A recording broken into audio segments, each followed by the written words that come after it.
All right. Hey guys. I don't know, can you hear me? Is my sound good? Is everything working out all right? I'm glad everyone's here.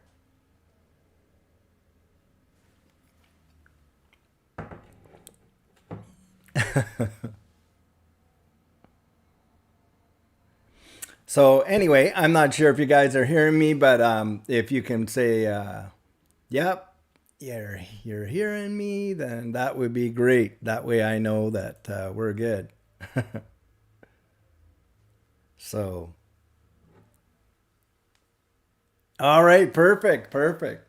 Well, hey, it's my first live stream, and I really appreciate all you guys just showing up and allowing me to take this opportunity to truly just thank you because, I'm very, very humbled by the fact that this channel has grown so fast and that you're valuing the content that we're providing and all that we're doing. And especially, when I see the dialogue that's happening in the chat, even before, I came on live and we were just waiting and I came in a few minutes earlier and I'm listening or looking at the live chat with what you guys are talking about with one another. That really makes me feel very blessed and grateful. And so I just wanted to throw that out there. So before we start, I just want to get into thanking everybody and kind of mentioning some of the names that are on here because, this is the whole point of this live chat is to thank you guys personally. So, by the way, John, I really do appreciate that super chat. That was very thoughtful and kind. And thank you so much. That was great. And we've got George Scott in here, 911 Pest Patrol. We've got, let's take a look here. I'm going to go down the list. Michael, and hopefully, please forgive me if I don't get all these right. Dadamo and Boom Boom Boom. Hey, I'm glad you're here. Let's just go down. Jason Brown, and let's go down a bit. Batir. I think it's Batir. I'm not sure. Chocolate Tobler, Christopher Fernando, Tiny Dog. Let's just keep going down here and see Bob C. I see in there. Let's keep going down here. Terrence Redford. I see you're in here, Terrence. Mark Dublin. Hey, awesome to see you here. Let's just keep going down here and just make sure I don't want to miss folks. And hey, look, if I do miss you, hey, Digital Works is here. Love that guy. Great comments too. Zim Z, Lee, Jay. Wow. Adelaide. I've been to Adelaide actually. Have a friend out there, and he took us from Adelaide over to Mildura, and we spent some time in Mildura, so that was kind of cool. And hey, got to hug a koala bear while I was over there in Australia, which is actually quite amazing to do if you ever get the chance. Let's just take a look. Horatio. Yeah, Uphold is a very easy one to swap from, by the way. Let's go down here because they move pretty fast. Steve B, good to see you. Doug Huff, Peter Pan. Man, I would love to be in Neverland right now, wouldn't you? All right, so let's just keep Brandon G. I'm glad that, yeah, Miss Rise Up. I'm happy you're in the house. That's awesome. MNG519. By the way, great comments that I get from you guys, and especially some of the ones I see are regular commenters. That's great. Tim Bins. Hey, Tim. Glad you're there. Right. Hey, just relax. Love. That's a great handle, man. That's for sure. Kodakor. Let's just take a look. William from Canada, my home sweet home. But now that I'm in Texas, you guys know from all the places I visit here in Texas, just love Texas. It is something else. Man, the greatest thing I love about Texas is the freedom. I'll tell you a little story. So when I immigrated, it was on October 12th of 2021. And here I am driving across the border, southern border in Canada there, and going over to Bellingham, Washington. And so I go in there, I had to import my car. So I walk in and, they do all the paperwork stuff, but I had to pay duty on the car. So I walk up to the tax wicket and I say to the guy, it's the first time I ever get to pay tax to the US government. You can't believe how happy I am. And the guy's like, what? No one likes to pay taxes, but I was just so happy to finally be able to move down to Texas. In fact, I applied for my immigration to the United States back in 2019 with my planned retirement, but with the whole sea dump and all that, it just took so long. And there are friends of mine that I have on a Discord. Some of them are members of the channel. They kind of get it, because I was talking, oh, pray guys that it comes through. Well, when it came through that night that I got that visa in my passport, down the road I went. So that was a great experience for me. So guys, I want to ask you, first, like I said, I want to thank you so much. You've done so much. Hey, and by the way, we're here celebrating 5,000 subs, and we're practically now at 6,100. So that's even way beyond what I thought it would happen. So that was really great. But throw some questions up in there, and anything that you want to ask is fine. If I have the answer, I'm going to give it to you. If I don't know, I'm going to say, hey, I don't know. But if it's just an opinion, obviously, I'm just going to give you my thoughts and on those things and whatever. But, go ahead and throw out some questions there. Now, oftentimes, a lot of questions I'll get are stuff like, well, if you only had one asset to choose, which one would it be? Wow. In a way, that is such a hard question to answer a lot of the times, believe it or not, because there's a question behind the question, right? The question is, which one do you like best? Do you like this one over this one because that you chose that one over this one?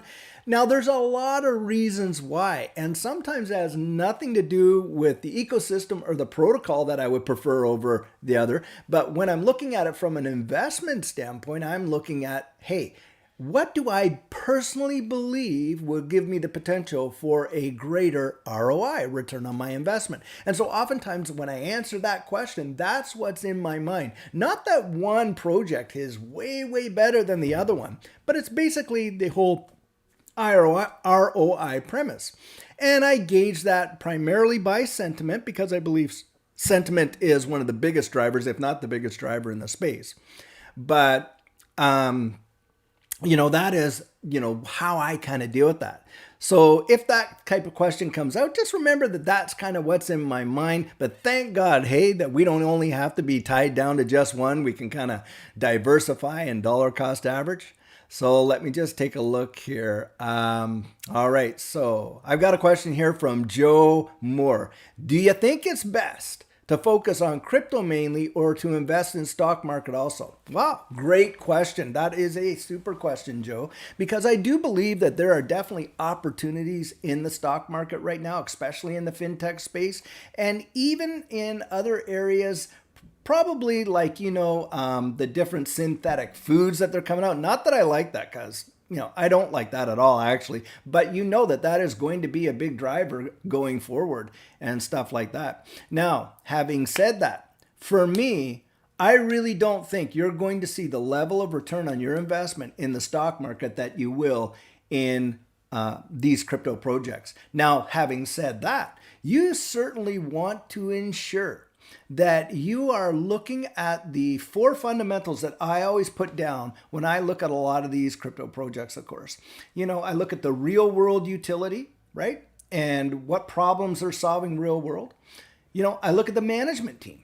Who's on the management team? What acumen are they bringing to the table? What's their experience? There's projects out there, one of the ones that I got in, and, they don't even tell you their names. They go by these, pseudonyms and handles and what.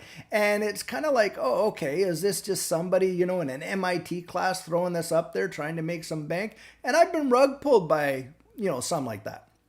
So I look for real world utility. I look for this management team and people that aren't afraid to put out who they are and where they come from kind of deal. Obviously, strategic partnerships are a big deal. And you're looking at, like with XRP, you look at Ripple and you can see that they are so well connected, and not only connected, but they are actually at work doing what they say. This isn't speculation, guys. They're really out there doing what they say they're doing. So there's some real world activity going on. And then, of course, last but not least, in the sense, well, in a way, kind of least, price action. Now, as we all know, this space is highly volatile, But look, it is that same volatility, right, that gives us that ability to see these wild gains, right?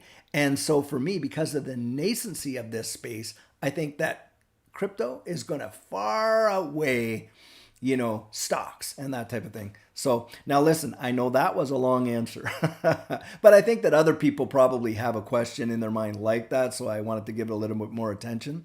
But, if in order to get to, your questions and stuff like that, I have to, some of my answers might be quick, but just know that doesn't mean your question was not as important. All right. Let me just take a bit here and just take a look. All right. Well, salamander. Yeah, I think that is a good size bag to have. Absolutely, no doubt about it. When you have those kinds of amounts, yeah, you're gonna see appreciation. Now, look, a lot of questions that come back. Having said that, and I see Chocolate Tumbler says it'd be a good time to talk about Flare, and I think that we'll touch base on that in just a second here. But when folks come out and say, hey, what's the best bag size to have? Now, you got to look at it from this perspective. That all comes down to what are your individual circumstances as well? Because, hey, look, the best bag to have is the biggest bag you can possibly get. I used to write online on Discord sometimes. I'd say, my bags are so fat that even Santa Claus would be jealous, And I was just focused on, having the biggest bag. And of course, the more that you can accumulate, the better your ROI, in my opinion, will be on some of these projects, obviously. But you want to take a look at what are your goals? What are your personal investment goals? And what do you think will it take to achieve that? So let's say with XRP, your goal is to be a millionaire. All right. So would 10,000 tokens make you a millionaire? Well, if XRP hits $100, it will. Right? Now, I do believe we will see a 3-figure XRP. Absolutely zero doubt. Now, how long will that take? And the question comes down to, are you willing to wait that out? Because, for the guy that's picking up XRP now at 50 cents, right? And, he's putting in $5,000 or whatever and getting his 10,000 tokens. So he's got $5,000 in there. What happens when XRP goes to $5, right? And his $5,000 that he invested now worth 50 grand. Wow, the temptation's going to be pretty strong to sell, right? So let's say your goal there then is you want to be a millionaire because of your holdings in XRP. Well, then you have to be able to know, okay, what's my discipline going to be?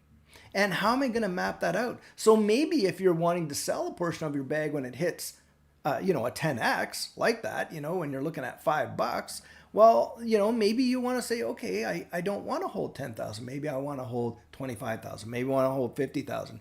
And there are folks that have a bag to hold and a bag to sell. So that's something to keep in mind when you're looking at what amount should I hold in these various things. It all depends on your investment goals. I hope that helps, folks. And hey, I do think, yes, there is potential, especially when we went over that tokenomics video, guys, that I did back a while back. That particular one, you want to watch that again because the real world money supply is going to impact this space like nobody else's business.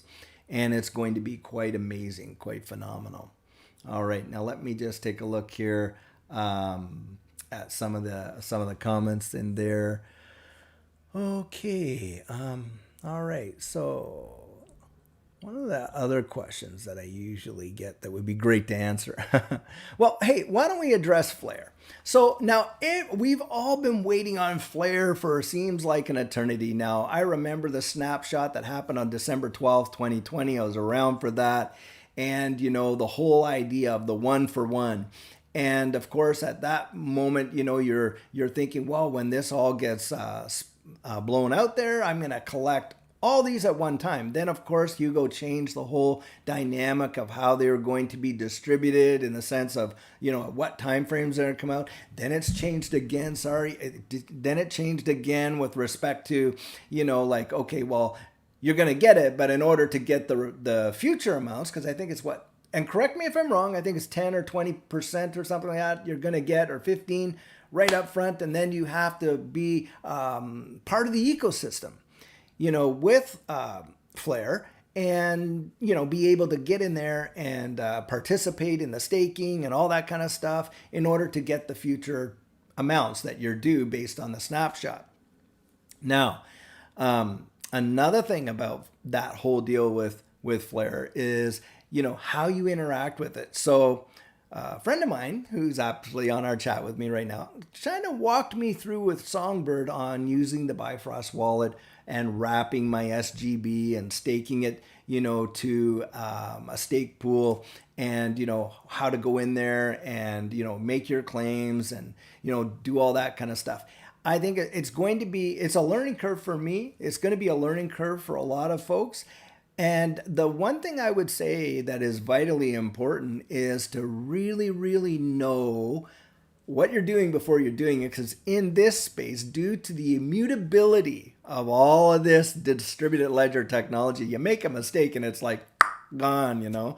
One of my subscribers, had an error, I guess, with an exchange just recently with VET and lost a few thousand VET. And my heart goes out to you, man. I really am sorry that happened. But, oftentimes, it's just not knowing that really costs us the biggest deal. And sometimes those can be our own mistakes. Or, if you're tired. Now, having said that, whenever I move tokens around, whether it's, to exchanges or wallets or what, number one, I don't do it when I'm tired. And that's vitally important because it's so easy to make a mistake. And number two, I do the first transaction. I'm sure a lot of you do that are doing these transactions with the smallest amount that I can. So if it's XLM or XRP, maybe I'll throw 10 in there and test the transaction. I always recommend testing your transactions, right? And one of the most primary, don't ever, of course, give out your private keys. And I know that makes such common sense to us that have been around for a long time, but for most folks, it doesn't. Most folks that aren't aware, they just come in trusting so much. And, and by the way, for those of you who are new and you're watching YouTube and all these YouTubes come up, hey, send me 1,000 XRP and you'll get 10,000 back. Obviously, that's a scam, guys. It's like your bank saying, hey, come in and deposit $100 and we'll give you $3,000. Right? If it's too good to be true, it usually is. But, they look so real. They look so authentic, but they're not. Anyway, let's take a look here at what other ones we've got. Okay. All right.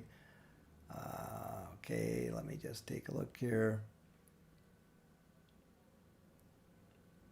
Tony, you're absolutely right.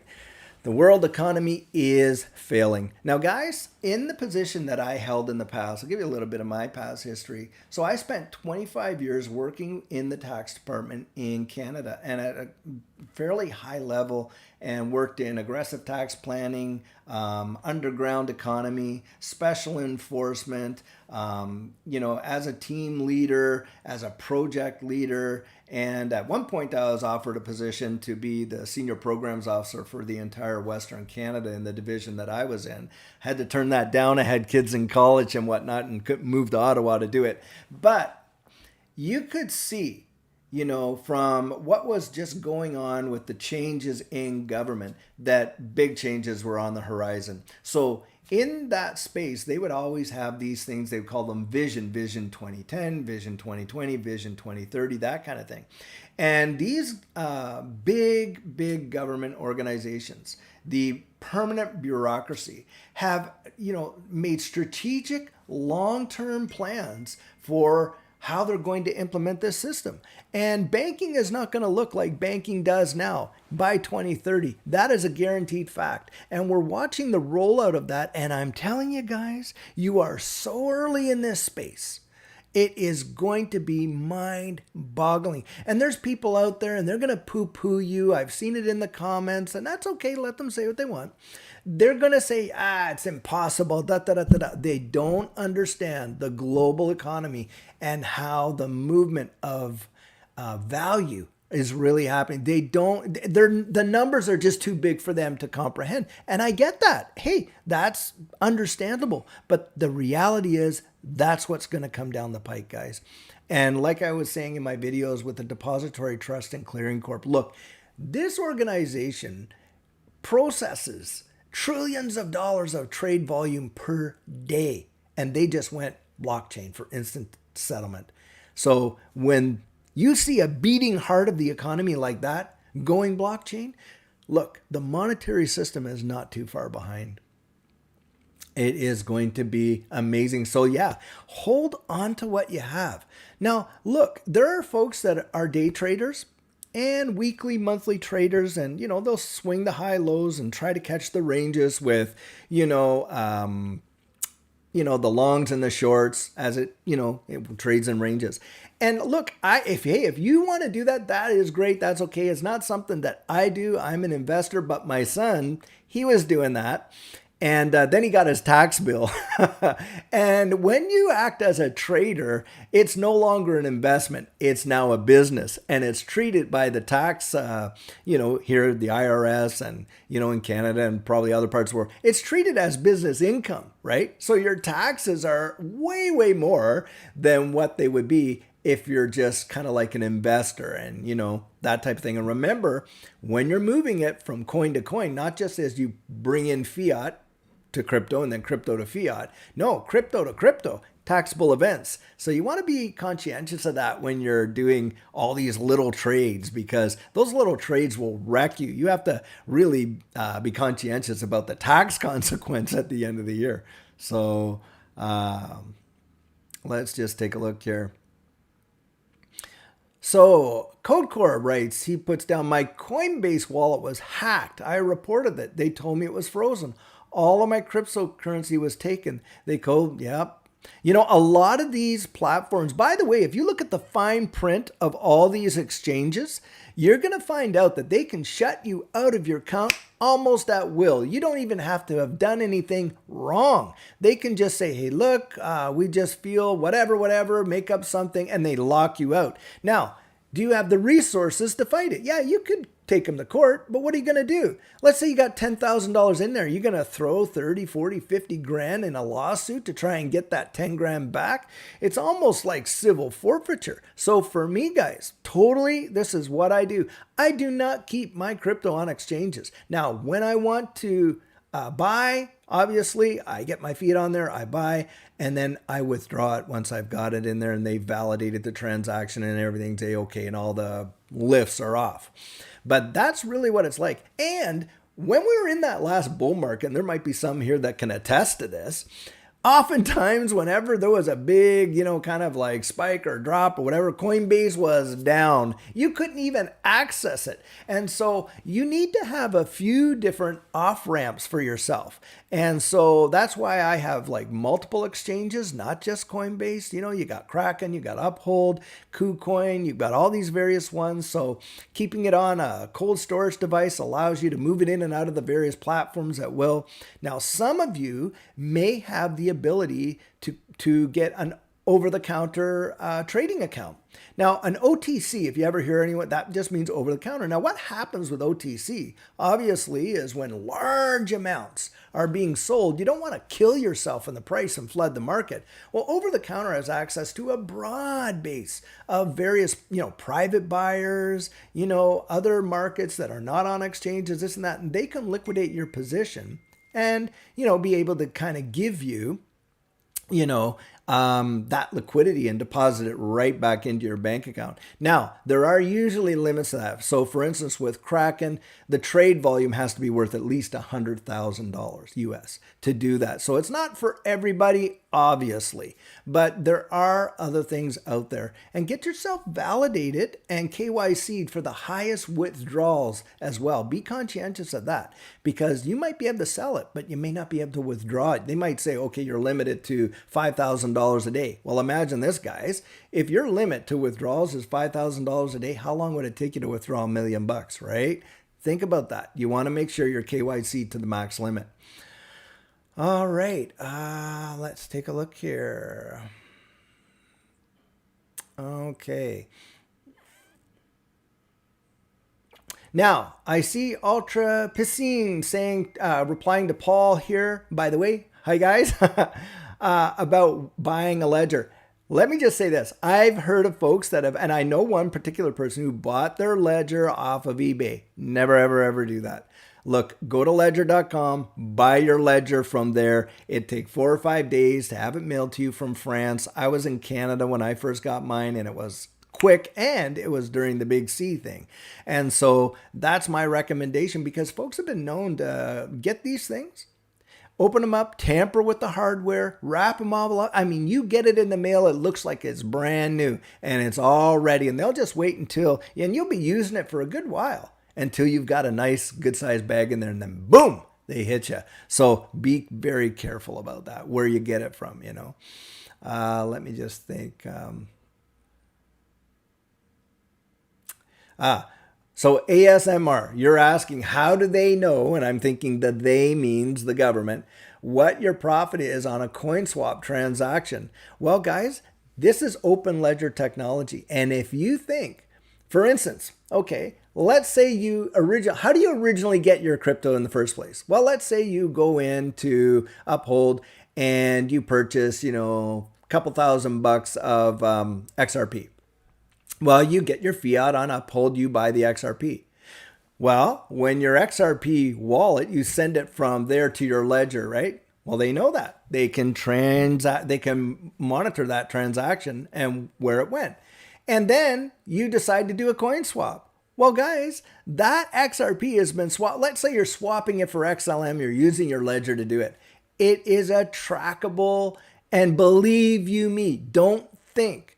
Look, I worked in the government, and we have the ability to track every single one. Now, does it take time? Sure, it takes time. But do you realize there is no time limit on when they can reassess you or fine you or prosecute you for tax evasion? Because tax avoidance, by the way, is completely legal, right? So what would tax avoidance look like? Well, that would look like you have a 401k, or if you're in Canada, you invest in an RRSP, and around the world, I'm certain there's certain other registered retirement saving plans. That's tax avoidance. And usually you get a benefit when you're in a self-filing system, that when you do that, they kind of give you an incentive to do it, and they reduce your tax so that when you take it out later on in retirement, then they tax you then, kind of deal, right?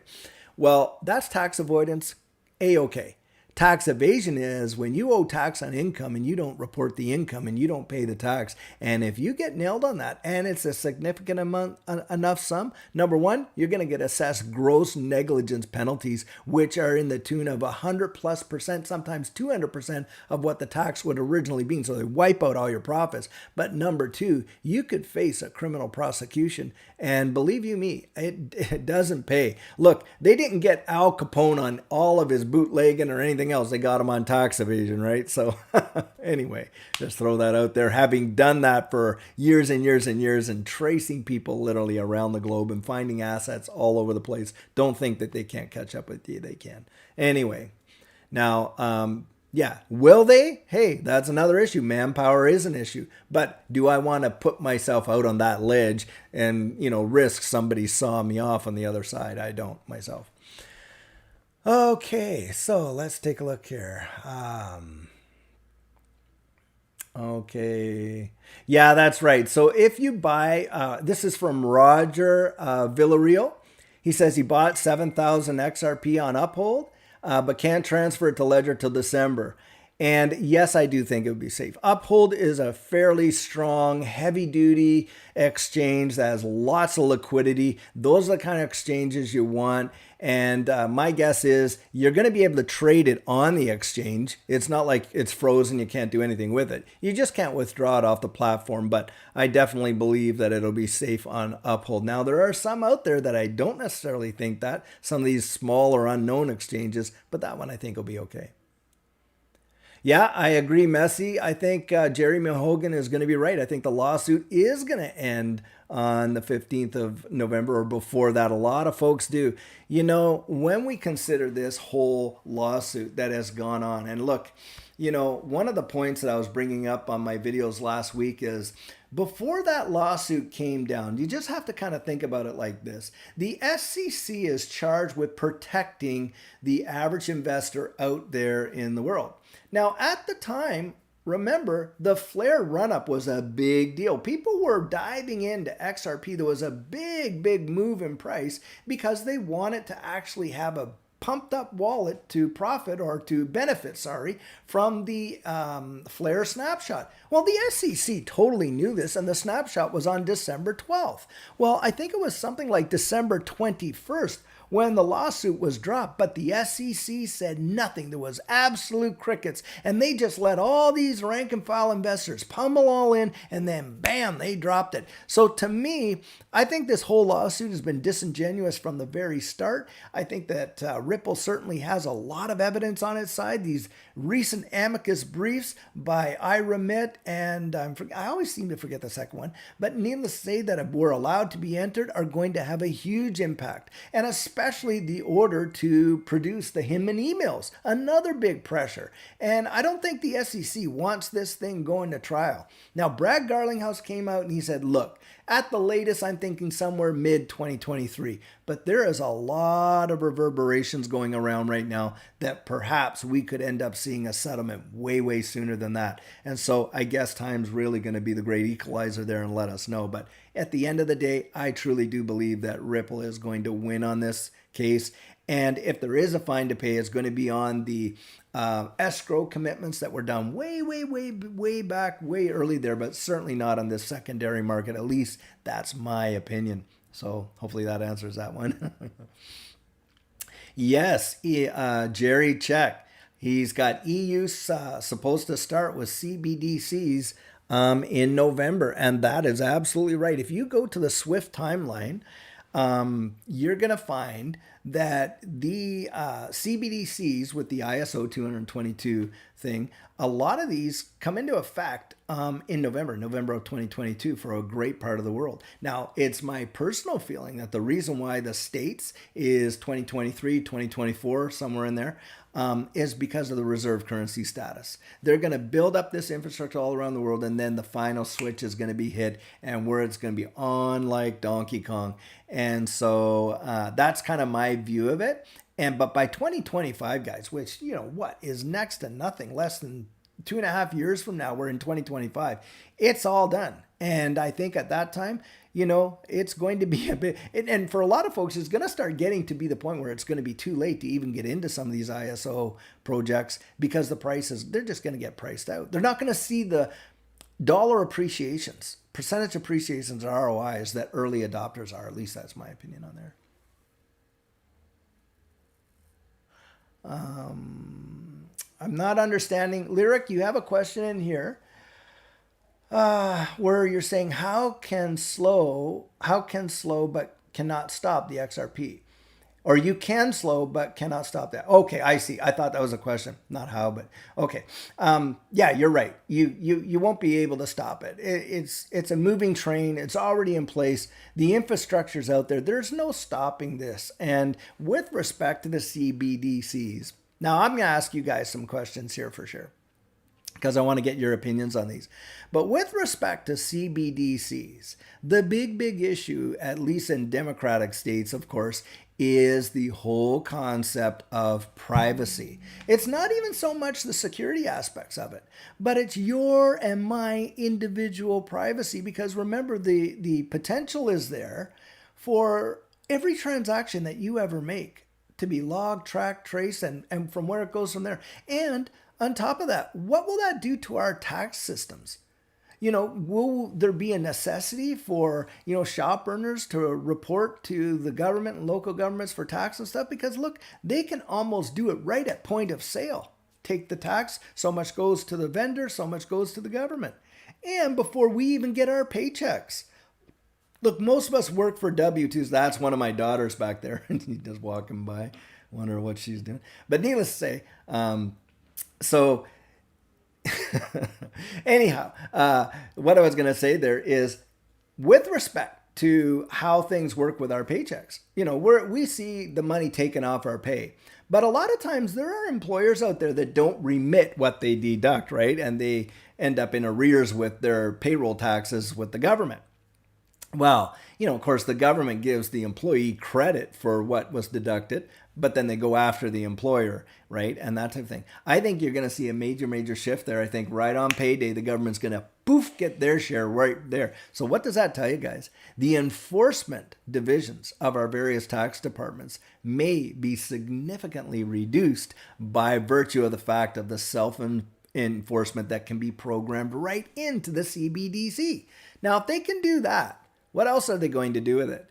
Now, a lot of speculation is this social credit system, which is absolute communism, let's be honest. If you decide to go out and buy a pack of cigars, or you like, to have soda pop and chips and blah, blah, blah, what they're going to, penalize you and limit your spending because, you've made too many plane trips on vacations this year. Well, what if, this is the last year on earth and you're spending it visiting all your kids and grandkids? Who are they to come back and do that? But that is the big, big, big debate.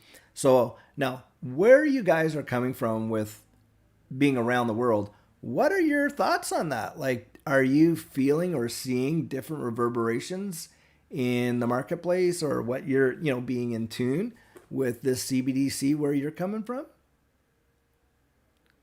I'll wait a second here and see if you guys have any responses there.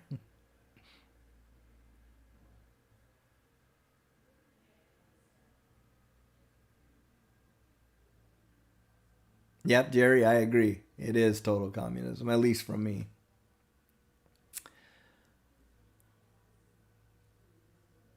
Yep, Peter, that we have to definitely advocate for that. Definitely with your legislators, you get a hold of your congressman or wherever, whatever you want to call member of parliament in Canada, or whatever you call them there in Australia, probably MPs as well, or something like it being on a Westminster system. But yeah, we have got to make our voices known and not just be the recipients of whatever comes down the pike, but really lobby these governments to ensure that our privacy is definitely protected. Yeah, I agree. I think with the Klaus Schwab crowd and whatever, China probably is, the test bed for it all, Carlos. I would agree with that right there. Yeah, Jerry, the stats show that maybe 1% globally. Now, yeah, in the States, I think it's around 16 to 20 some percent. And maybe in other developed countries like Australia, like, UK, different European and Eastern European countries, Canada. Yeah, we all know. But let's remember the global population are living in centers where they don't have access to these banking networks. And of course, just the normal fiat systems almost, unattainable for them, let alone crypto. So literally only 1% of the global population is really touching crypto right now, which is mind boggling when you consider how it's going to be employed globally around the world.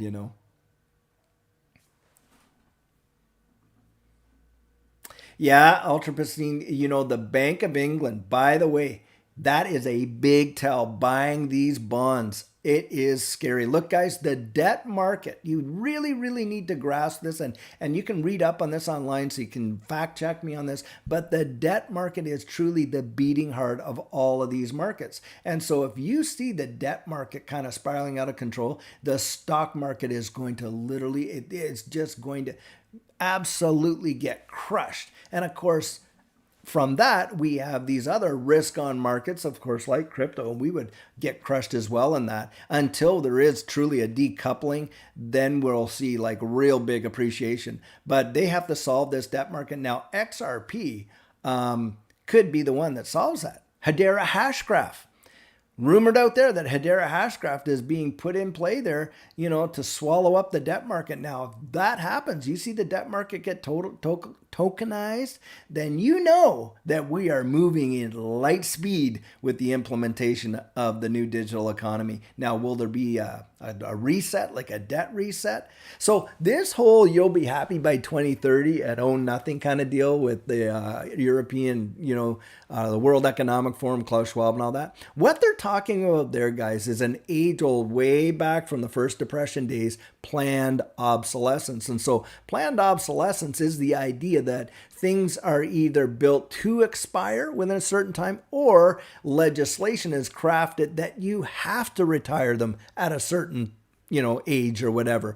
That way, people are still out there consuming goods. Now, how they want to implement it, though, is on subscription-based systems. I've even heard that with new car manufacturers, if you get a new car, you're going to have to pay a subscription annually to access your heated seats. I mean, it's going to be truly ridiculous, but this is the kind of economy they want. This planned obsolescence where you subscribe to everything has to work through the central bank digital currency system. You're not really owning anything, but somebody else owns it. Of course, the big, guys upstairs, they all own it, but you're subscribed, and they just keep you in this whole serfdom kind of concept where, you're beholden to them because at any time they could cut your subscriptions off.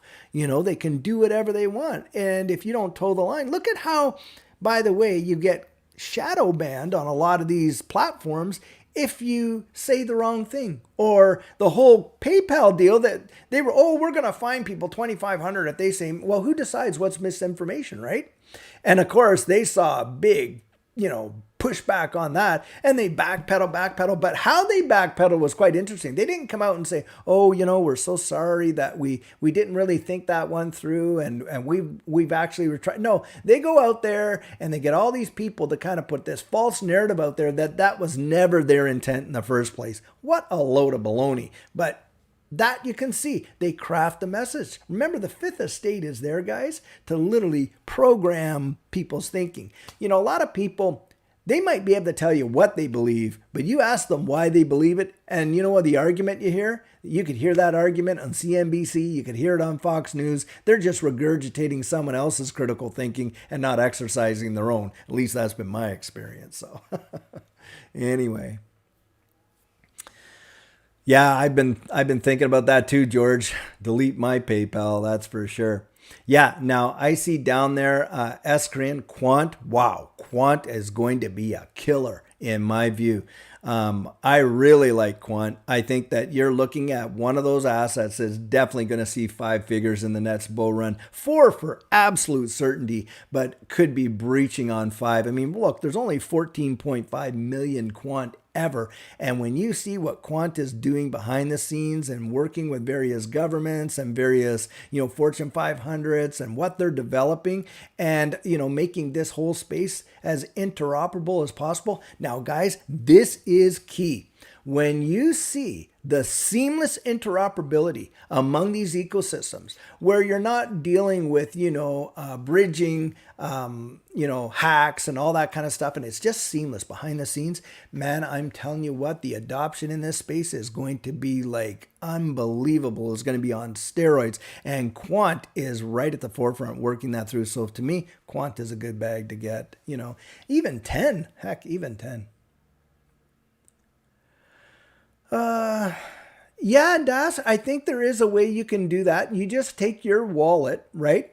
And you can go into, there's various, this is for DAS 1997. There are various websites where you can put in your XRP wallet that you had and see whether or not you are available for the snapshot. Now, having said that, hey, if anybody can put a website in the comments on that, that would be great, because I know that they are out there. I mean, and of course you can go to BitHump or, or different ones like that. You can put in your XRP address and you can see whether or not you were eligible for the flare. But remember, you had to have claimed it as well. And if you didn't put in a claim, then more than likely, yeah, you're probably not going to get it. But you had to set up an address and put in a claim for that. So, hopefully you did that. But hey, listen, your XRP alone is going to make you a happy camper, in my view. So don't worry about the, and remember this too, guys, not every one of these airdrops is going to be beneficial for us, right? There's a lot of people out there, they want to do an airdrop because they want you into their ecosystem and da-da-da-da-da-da. And at the end of the day, you're just holding on to a bunch of tokens that, probably won't be worth anything because the ecosystem's either a complete rug pull or they fail, So throw that out there. And yes, Quant can be. Michael Lewis, thanks for that. Quant can be held on your ledger. Absolutely. Yes, absolutely. Now, in the meantime, or in the short term, hey, I think XRP is absolutely going to be one of the biggest, ROIs in this next run. And due to the fact that they have compressed this, like they've tightened this little freaking spring and held it down, When this thing takes off, bam, it's going to be amazing. That, as you know, is my view. So guys, what are some other topics that we can talk about? What are some of the deep questions that you have? Throw them out there to me, but whatever the ecosystem is, and we can go from there and answer some of those questions. Oh, Jessica, thank you so much. I appreciate that very, very much. I'm glad you enjoyed the channel. That was great.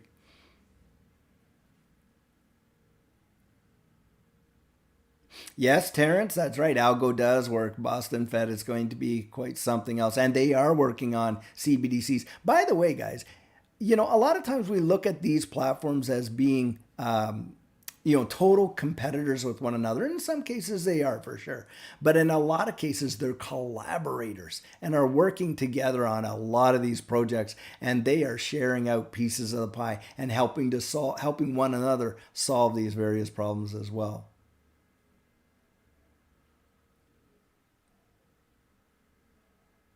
Mark, how I think they're going to really try to shake people out? Because most of us that have been in this space that have watched some really big drops. Remember, I was here when they dropped the lawsuit and saw XRP go from about 50 some cents down to 17 cents.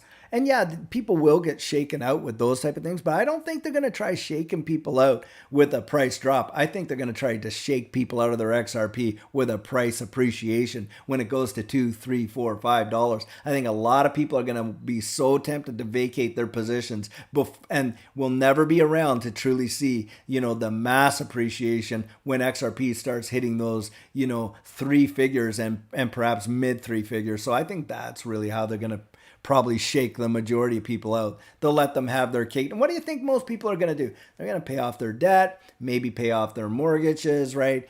Go out there, buy a nice vehicle, or, take a great vacation, build, a pool or something. People are going to utilize their money. They're going to spend it in the economy.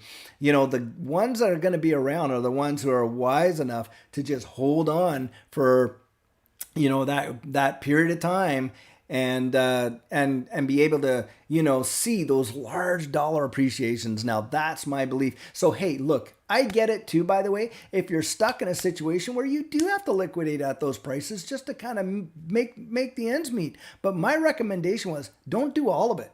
Hey, Tiny Dog, thank you so much. I genuinely appreciate that. That is just really great. And, hey man, I'm gonna throw out. I'll be doing some Starbucks with it. How about that? Thank you so very much. By the way, I thought for today's I would. It says my brain has too many tabs open. Oftentimes that's true. That's why I talk so fast. Let's take a look here. Yeah, Carlos, great. I have a bag I'm never selling either. Just going to hold on to that forever and probably bequeath it to my estate into perpetuity. Yeah. Yeah, well, Michon, I hope I got that right. Credit unions asking for regulations on crypto custody. You better believe it. You're going to see your local bank salivating at the mouth to custody your crypto at some point. I genuinely believe that. When you walk in, you know how you walk in and you're going in there and they think you're there for a loan and they're all kind of standoffish and they want you to come in, like you've got a cap in your hand or something like that. Well, I'm telling you what, when you show up and they find out the bags of XRP you're holding, they'll be kissing your toenails.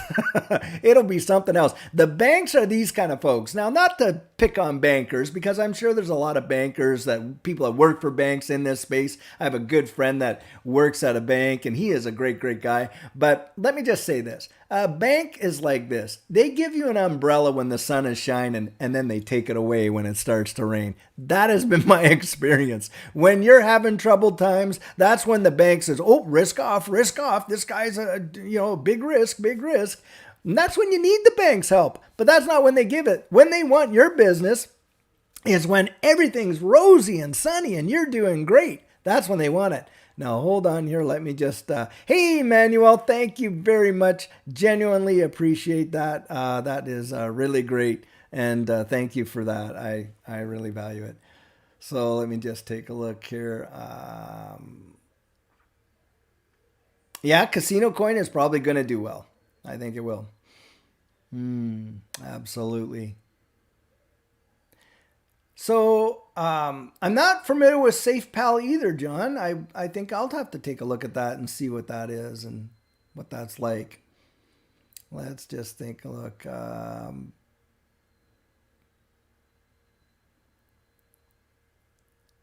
Yeah, Carlos, you're probably right. Bank employees probably will be unemployed. At least a good percentage of them, because I think a lot of branches are going to close. They're not going to need banks, not in the capacity that they are today. Absolutely no way. Banking is changing big time. You think the internet banking is huge? Wait until you see what it looks like in this new digital asset space. It's going to completely be utterly transformed. Think of it this way. So when printers were coming out, and they were these dot matrix printers, for those of us that remember that, they're big, massive machines, and all day long you heard like like that. And well, Smith Corona wasn't too worried back then. They're a big typewriter company or whatever. But printers started to get better and better. The technology improved better and better and better. But Smith Corona didn't keep up with it. And this massive, massive typewriter company, boom, out of business. And it was there for like 40, 50 years. Amazing. Woof, gone. Now, other companies, yeah, they transitioned, and they kept the speed with the technology, and they benefited big time. And look, at the same thing can be said with Blockbuster. With streaming media, they had an opportunity to get into Netflix, didn't have any, and the biggest video rental company globally went completely under, and it did not take very long for it to happen. Joe, hey, thank you, Joe. I appreciate that so much. That is just quite awesome. Thank you guys for the support you're showing me. I am genuinely humbled, and it really means a lot. And I just want to express that gratitude. Absolutely. Absolutely. Okay. Someone said that's a bold statement, John. Okay. And okay. I'm not sure what SafePal is, but John, it sounds like it is a cold storage wallet. One I'll have to take a look at. But I like Ledger just because Ledger has such great security, and it has, first mover advantage, or one of the first mover advantages. So, but hey, look, it's all preference, right? Some people like Volkswagen, some people like BMW, some people like Fords, other people like Chev or GMC. But as long as it's going to get the job done for you and secure your crypto, I think it's a great thing.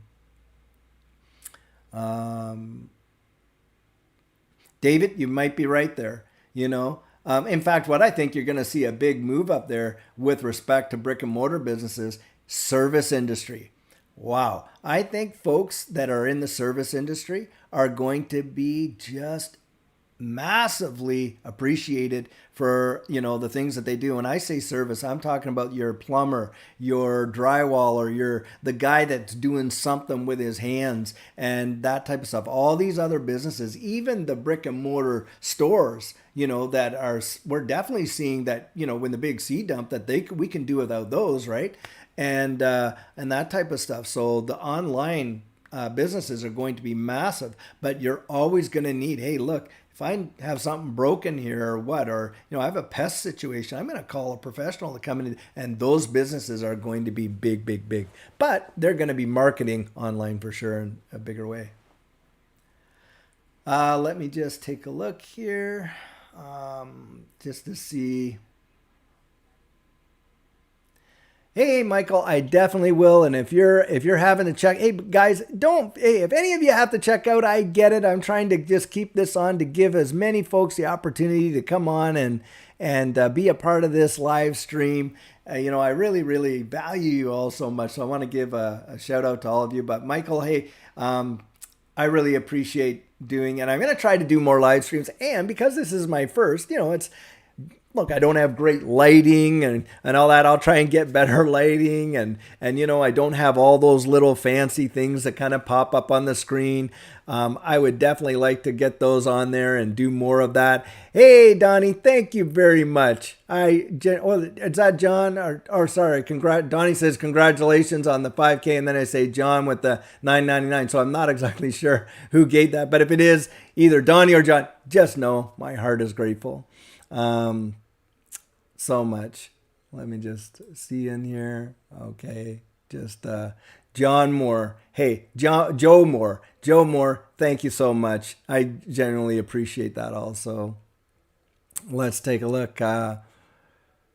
Yeah, crypto music. You're right, man. Like you think that MP3s took off and, all these, iTunes and whatever. You wait until you see it on blockchain. Another big thing about this crypto space is going to be domain names and getting some of these domain names. Because remember, even in the .com, you pay for a domain name on crypto, it is yours forever. And not to mention that, you upload data to and build a web page for that domain and you upload it to the blockchain, there is no tearing it down or taking it down. You own that space forever and not a whole whack of fees over and over and over again. Yes, Bob, I can answer that question. Can I ask what you did before retiring to Texas? Yes, I will answer that right now. So I worked for 25 years. You probably weren't part of the thing there, but I worked for 25 years in the tax department in Canada at a senior officer level. Well, I didn't start as a senior officer, but worked my way to that point, and I worked in aggressive tax planning, underground economy, special enforcement, working with international business corps, following the money as it were in the enforcement division. I trained field officers, was a team leader, worked in trust compliance as well. A lot of various experience and all that kind of stuff. Was eventually offered a position to be the senior programs officer in my division for all of Western Canada. Couldn't take that job because I would have had to move to Ottawa to do it. Had kids that were going to college and whatever. And anyway, turned that down. And for me, it was probably the best decision I made, to turn that promotion down. And out of all the applicants in Canada, I was the one chosen, but had to turn that down just for my family. And look, family comes first, no matter what. And sometimes we make sacrifices like that, especially when you're a dad. And in our family, we've got like 4 daughters and 2 sons, and kids need a place to be. And I couldn't make a decision like that in isolation. So that's what I did. Hey, Mick. Thank you so much. That is just really generous of you, number one. And I just really appreciate your comments as well. And thank you guys. You know why I have so much energy, by the way, in doing this? Is because I actually genuinely believe in what I'm telling you. Look, every one of the cryptos that I expose on this channel, I am personally invested in. And I hold some significant positions in those, meaning I got some serious skin in the game as well.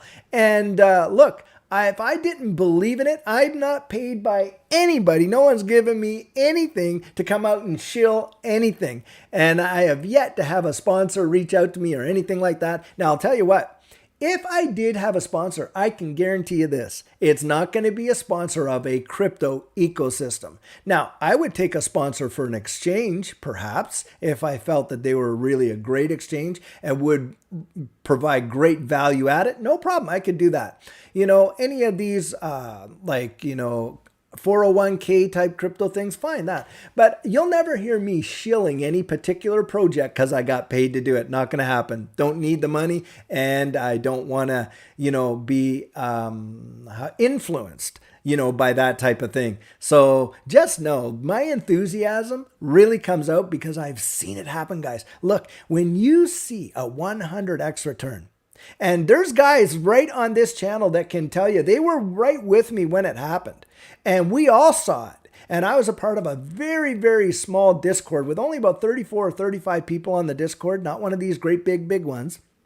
And these were people that are really vested in this space and know their things, quite well. And we all saw massive appreciations. And, we all had our various different targets for laddering in and out. And yeah, my wife and I, we had to, and we wanted to, we took some profit when I moved down here to Texas. Man, I furnished my whole house. I did, and had some fun doing that. I kept in half my positions on a lot of them, but with XRP, I didn't sell one. And, we have a good position in XRP, but I believe in the long-term utility of XRP, and it is going to change lives. So just so you know, that's where that energy comes from, guys. That's where that comes from. Hey, Donnie, thank you for that that gift. That is just a blessing to me and greatly appreciate you. Love your honest, down-to-earth approach to talking crypto. Look forward to videos every day. Now, you're going to have to, I'm not up on the acronyms, man. I spent a whole lifetime with government. They had acronyms for acronyms in the government. So I'm sure that is a good one. And I'll have to look it up after the show to kind of like see what that is there. But all right, so let's just see. Hey, Bronx boy, man, I'm glad you're on. Look, I want to just say a personal word to you, brother. Look, I know it's tough when life is tough and it feels like you're just that flickering wick. Someone's going to come along and snuff you out just like that. I have been down that road and felt that kind of anxiety and pain. But let me encourage you and say this. It may be your right now, but it's not going to be your forever. You've vested into this space. Don't look down on the size of your bag. Don't do anything like that. Just, faith is one of these things. You got to have hope, right? And hope isn't something that's ethereal like wishing. Hope is not wishing. Hope is having a confident expectation that things are going to get better down the road. And you build that up on the inside. You let yourself know, hey, my dreams are going to come through. Look, guys, in this space, there's all kinds of people that will talk you out of your dreams. Absolutely talk you out of it. Most of the time because they've given up on theirs. And if you achieve your dreams because you just held on a little bit longer than what they did, they're going to be kicking their own butt. And, it's kind of like that whole crab crawling out of the bucket thing. He starts crawling out and the other crabs grab him and haul him back down in there. Now, there's an old book, but a great book, Think and Grow Rich. And one of the things that they talk about is there's this example in there that when they went over to the New World and they were trying to conquer these spaces, they had to burn the ships. They had to make it so the only way that we're going to succeed here is going forward, not going back. And sometimes you just have to do that. You have to bite the bullet and say, okay, burn the ship. So my wife and I got into this space. We looked at it like this because we were putting in like everyone else does, a little bit by little bit. We dollar cost average in. We didn't just all of a sudden have this massive bag. No, it built up over time. We saw some appreciation. We were able to reinvest. And yeah, that's how it grew. So let me say this. We looked at it like we went on a Mexican vacation. And by the way, Mexico has some beautiful, beautiful spots, and it is one of the best places. But needless to say, we looked at it like we went on a Mexican vacation. We spent the money, had a fantastic time, and it was gone. And we just looked at it like that. And that is that mental game. Because if you're always looking at the price and you're always this and you're always that, they're going to just decimate you because that's how these boys work. They know the game way better than we do.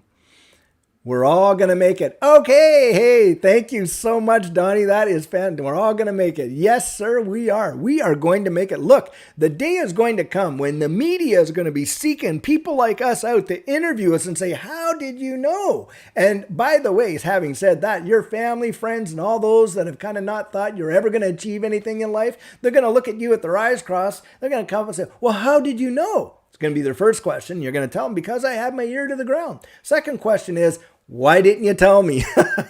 And you're going to be able to say, I tried to. You just wouldn't listen. Why? Because look, guys, the fact of the matter is, it's kind of like that whole idea that a prophet is not honored in his own town or own family kind of deal. the people that, are probably not going to believe in you the most are the ones that can, know you the most. Why? Because oftentimes they see our flaws, and we all have them, guys. I have a philosophy, we are all like Swiss cheese. We all have our holes, things that aren't there, and we all have our cheese, the substance.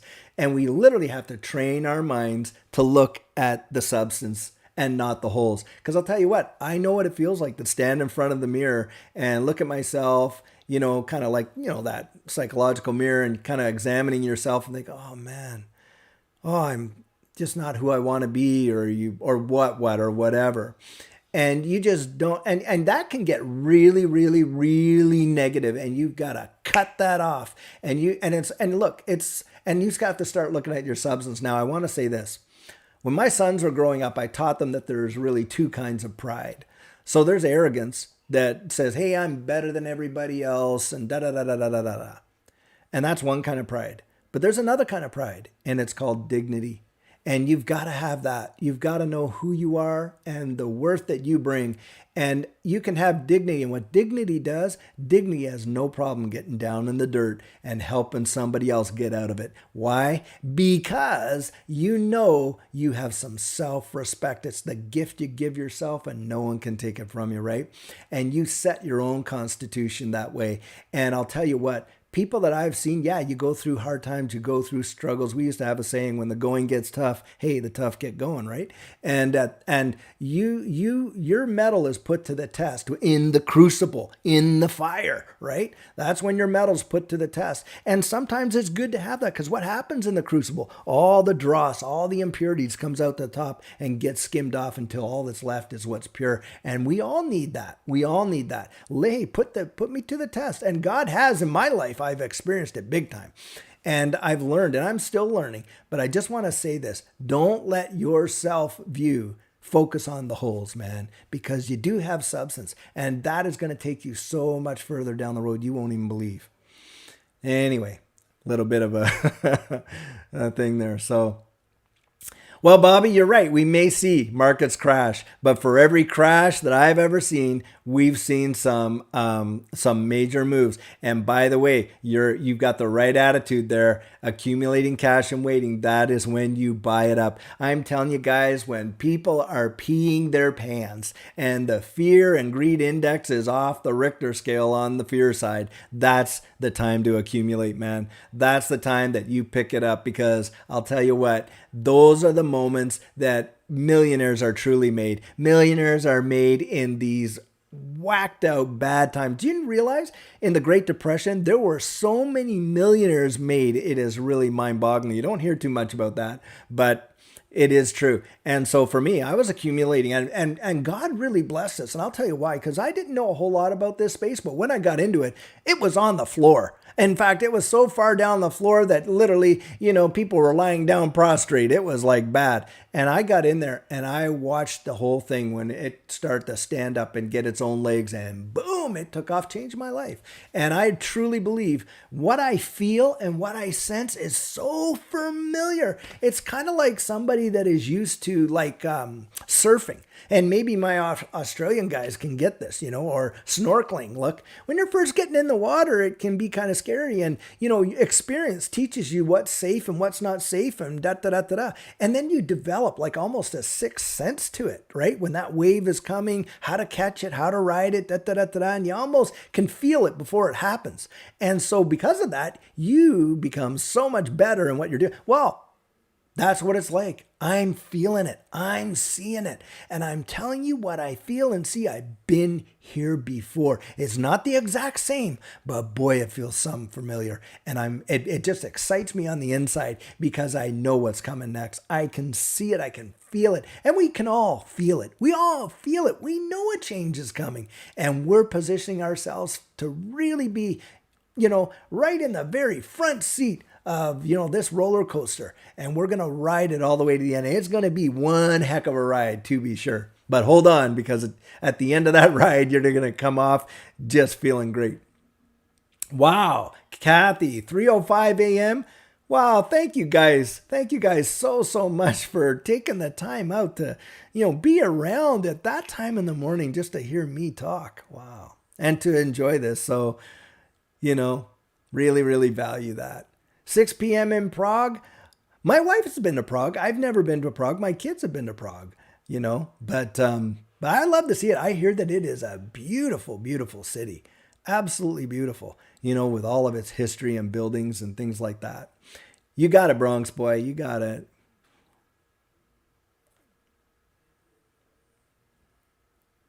Yeah, let me just take a look here.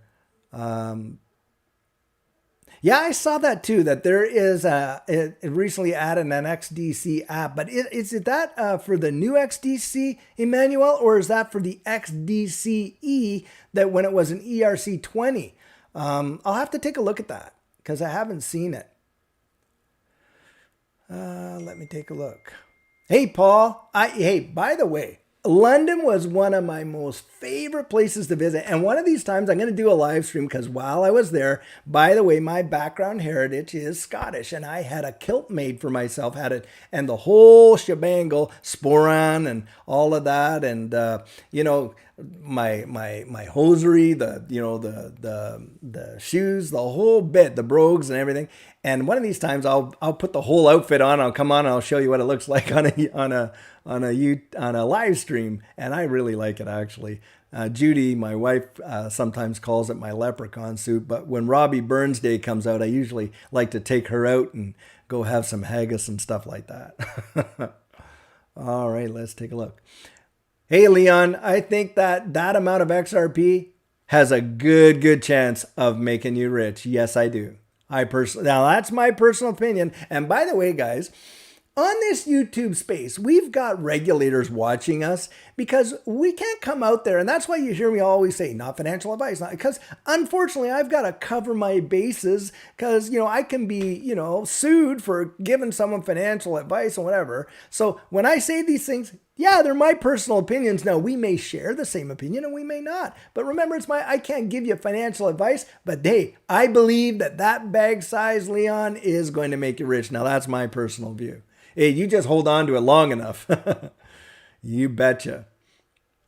And I love doing the coffee chats too. It kind of gets me going in the morning. And by the way, every day I have a ton of those black t-shirts. So don't think I'm wearing the same one over and over and over and then it gets washed every now and then. I have heaps and heaps of those.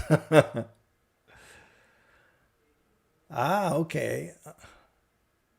You just can't send keys to Ledger app. Got to use third party. Okay. Hey, thanks for that, Emmanuel. I'll take a look into that. You know. Wow, John, that's fantastic. I probably could do the whole thing and trace my heritage back to the 1200s, but haven't done it really. I think the biggest thing for me is I don't want to give them my DNA to be, trafficked all around the world to some of these DNA places, like ancestry.com, give them a little side of my cheek and, they basically own you after that almost. Well, by the way, they do sell that DNA info. At least that's what I understand. Okay. Yeah, Jerry, yeah, I have to put that out there. Why not? Why not? Hey, look, Joe, if 4K went to, like $10, right? That's $40,000. I mean, if you're buying it right now, you've only invested like what, maybe 2 grand? That is massive percent. Look, in the traditional markets, guys, if you see a 20%, jump in some of your portfolios, you're like leaping and jumping and hooraying. We are going to see hundreds and hundreds, even thousands of percent increases. And even in this bear market, I'm holding positions and there's folks online with us right now can attest to this, where we're still up 800, 900, maybe even 1,000% on our bags. And so that's phenomenal as far as I'm concerned. Yeah. An XR. Hey, I think you can get them. I think you can buy collars like that online for your pets. Mighty Tone is saying he wants an XRP collar for his Rottweiler. Hey, great dog to have, by the way, and beautiful. When I was a kid, I, had friends, and I would be out there and lived on their farm for a bit that bred Doberman Pinschers. And so, of course, Rottweilers have the same kind of coloring, but a lot stockier and a lot more. I guess to me, they look like they could tear you apart. Remember Conan the Barbarian? Those were Rottweilers that attacked him. Remember that? Hey, Leon, come Manchester, England. Woohoo! I think I used a picture of Manchester United in one of my posts about XRP's big win. I think that was a 2008 Manchester United win. You know what? This hat here. So Sean is asking, do I have any of these, more of these hats? Well, my daughter had given me this. My daughter Bethany gave me this hat for Christmas. And you know what? It is the most well-used gift that I ever got. One of my very favorite things. But I am thinking about seeing about, getting at least some coffee cups with my digital Outlook thing on there. And hey, want to talk about throw this out there right now. You guys all know I've got a goal for 10,000 subs for the channel. So when we get to 10,000 subs, I'm going to have a bunch of cups. I'm probably going to have 10 or 20 of them. And I'm just going to, at random, do draws and give them out along with our live stream, and just give out about 10 or 20 cups and stuff like that so that we can celebrate like that together. And I'll try and do it ahead of the, the live stream. So, the time for the ship. And I don't care where you are in the world. I'm going to send those, 10 or 20. And in any case, I've been thinking about getting some hats, getting some cups and things like that. Would you guys be interested in that? Is that something you would like to do? And what? Let me know. And if you do, I would do that. Yeah, I know. When you think about what haggis is, Michael, it's not as appetizing. But and sometimes depending on how it's made, right? It can be very dry and salty too if it's not made different ways. But yeah, I just do it like Robbie Burns. And for those who don't know who Robbie Burns is, he was a 1700s Scottish poet, and of course he's famous for Old Lang Syne. In the days of Old Lang Syne. Well, that's Robbie Burns. He's the guy who did that. You're going to find it, Nance. It's going to come up. You're going to find it. Don't worry. And by the way, if you lost the ledger, no big deal. Because your crypto is not stored on the ledger, right? It's stored on the blockchain. As long as you know where your 24-word seed phrase is, you have access to your crypto. So even if your kids ran their bike over your ledger and crushed it, you didn't lose your crypto at all. It's not on the ledger. It's on the blockchain. The ledger has your private keys. So my advice is, hey, go and see if you can't find your 24-word seed phrase. And by the way, don't give it to anybody else. Just order yourself a new ledger, and you just restore that ledger with that key, and you will find out that all your crypto is sitting right there. All right. Hey, let's take a look at what Admix says here. I have this crazy idea of staying department. Ratio is 4-1. Ooh. I love both of them for sure. Now I have to ask myself, right now I think XRP is just poised for such a big move that for me, I'd be holding off. I'd be kind of waiting, because I think you might even see it might bounce, and you might see a 6-1 or perhaps even an 8 to 10 to 1 at some point.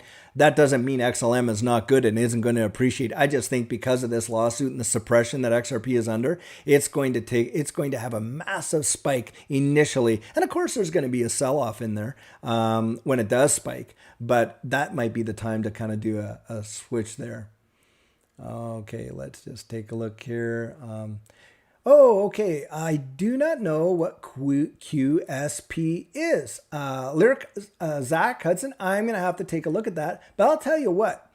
I will take a look at that, and on my next videos or whatever, maybe I can respond at that time, and I usually do. When people ask, hey, what are your thoughts on this? Usually I'll go in and I'll take a look and see, well, what it is. I'll take a look at the market history, what kind of thing that they're, their real world use case partnerships, all those things. By the way, for those that are new onto the live stream, 4 fundamentals I look for again. Real world use case. What problem are they really solving? Management team, people that are willing to put their name and acumen out there so that you can see who they are and what they've been through and what they bring to the space. Strategic partnerships, obviously a big one. And of course, I look at the price action. So those are the four things I look at. All right. Hi, Donnie. Okay. Well, Donnie says that he'll buy a hat and a cup. And yeah, if I can get, I'm going to try and look into these things and I'll get them on. Now, I know that by the way, I have noticed people coming in saying, hey, your contact form on your web page isn't working. Now, I've been in there. I'm not sure if it's the Google, CAPTCHA that's causing the problem or what. I've been trying to get that fixed. I don't know what's causing it. But you know what? I'm going to post my email in the description of my videos. And, I know I'm subjecting myself to the ever-loving spam that comes out. And the only reason I have the contact thing in there is to kind of like cut down on that spam with, the CAPTCHA and all that. But, I do want people to be able to reach me on that platform. And so I'm just going to put my email in there. And I guess I'll just have to filter out the spam myself. And hopefully I can respond to folks in there. But simply my email is david@thedigitaloutlook.com. That's what it is. No big secret there. Not, it's just, these days spam is just one of those things. And you guys see it. And just to throw this out there again, all those WhatsApp things, I think most of you know that all those WhatsApp things are just absolute hogwash. I'm not trying to WhatsApp anybody. And by the way, I'll never ask you for money.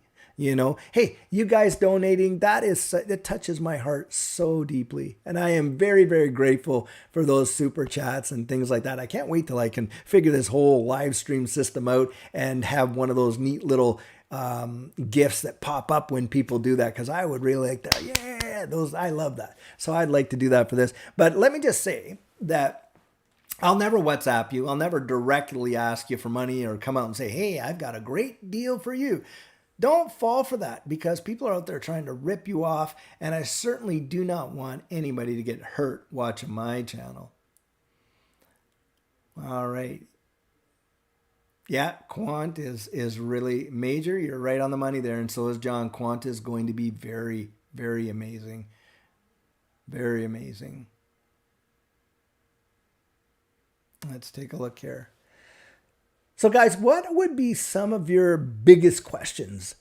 We all know and I think we've tried to answer like what would be a good bag size to hold. What do we think about this and this, different project over this project? If you could only choose one, I think I kind of went over that.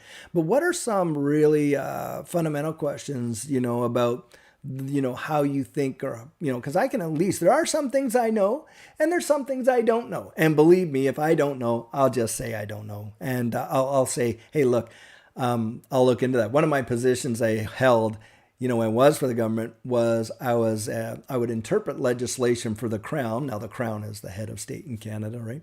But the other thing I did is I was a resource officer as well. And I would find resources. And so it's not necessarily being the smartest person in the room that gets you there. It's knowing where to look to get the information that gets you there. ROI, I think XRP, Crypto Rod. I think XRP. Now, that does not mean that I don't think Quant is going to do great. But I think if you look at the ROI of, let's say you see a Quant right now, I think we're at almost $180 or $170, somewhere in there.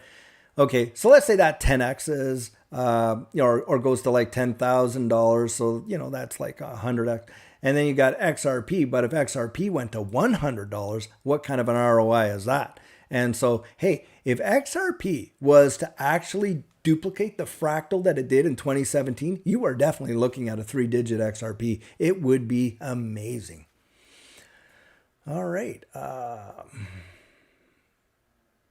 Well, hey, Chocolate Tobler, it all depends on what your other bag size is. Like, we can't be 100% in everything. So XDC, yeah, is good. But, to hold some of the other ones that we're holding, those ones, are going to see mass appreciation as well. The thing is, this space is so nascent and so new that the opportunities are just flourishing. It's kind of like when in the 1600s when they discovered America, man, it was like everywhere you looked, it was money. They literally, their ships were coming in to like the Bay of Fundy and stuff like that. And the cod was so plentiful. They literally could just drop their net down on the side of their ship. The fish were just bouncing up. There were billions of them. And it was just teeming with fish. They could not believe themselves. Well, that's kind of how this crypto space is like, you know, and we're just so early that everywhere you look, there's an opportunity, it seems, you know, and it's just picking, you know, the best. But I think, hey, a rising tide raises all ships. And in these ISO tokens, for sure, I think all of them are going to see some great appreciation. Do I think we're moving into? Yes, I do. Absolutely. Sphinx, we are most definitely 100% absolute guaranteed.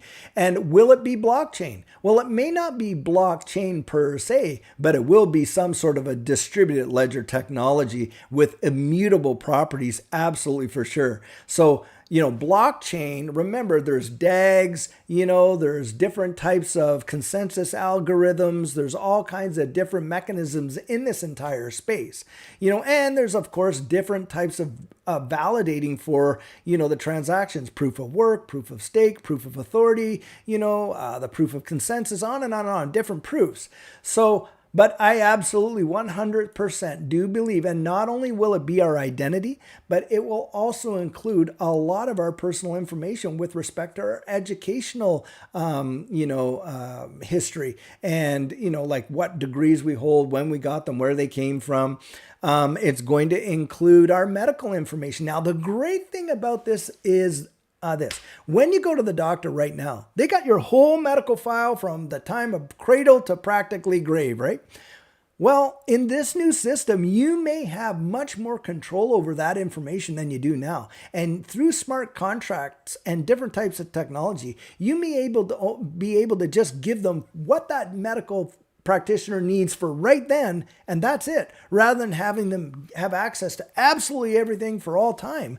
And that might really help us to control our personal data, and especially in this social media space. Look, all these social media platforms have been profiting big time off of our likes, our dislikes, our personal preferences, and on and on and on. Well, I think this new digital ID and new digital economy is going to flip that around, where we're going to get compensated for selling that information directly. And then you're going to see platforms like Facebook morph completely. If not, I know it seems almost unfathomable now that Facebook could evaporate, but believe it, these platforms, you don't have to look too far. Just look at MySpace, right? MySpace was doing fantastic, and then boom, they got wiped out.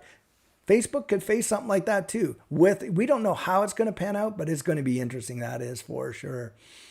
So let's take a look here. Okay, what do you think about Reggie Middleton and his patents?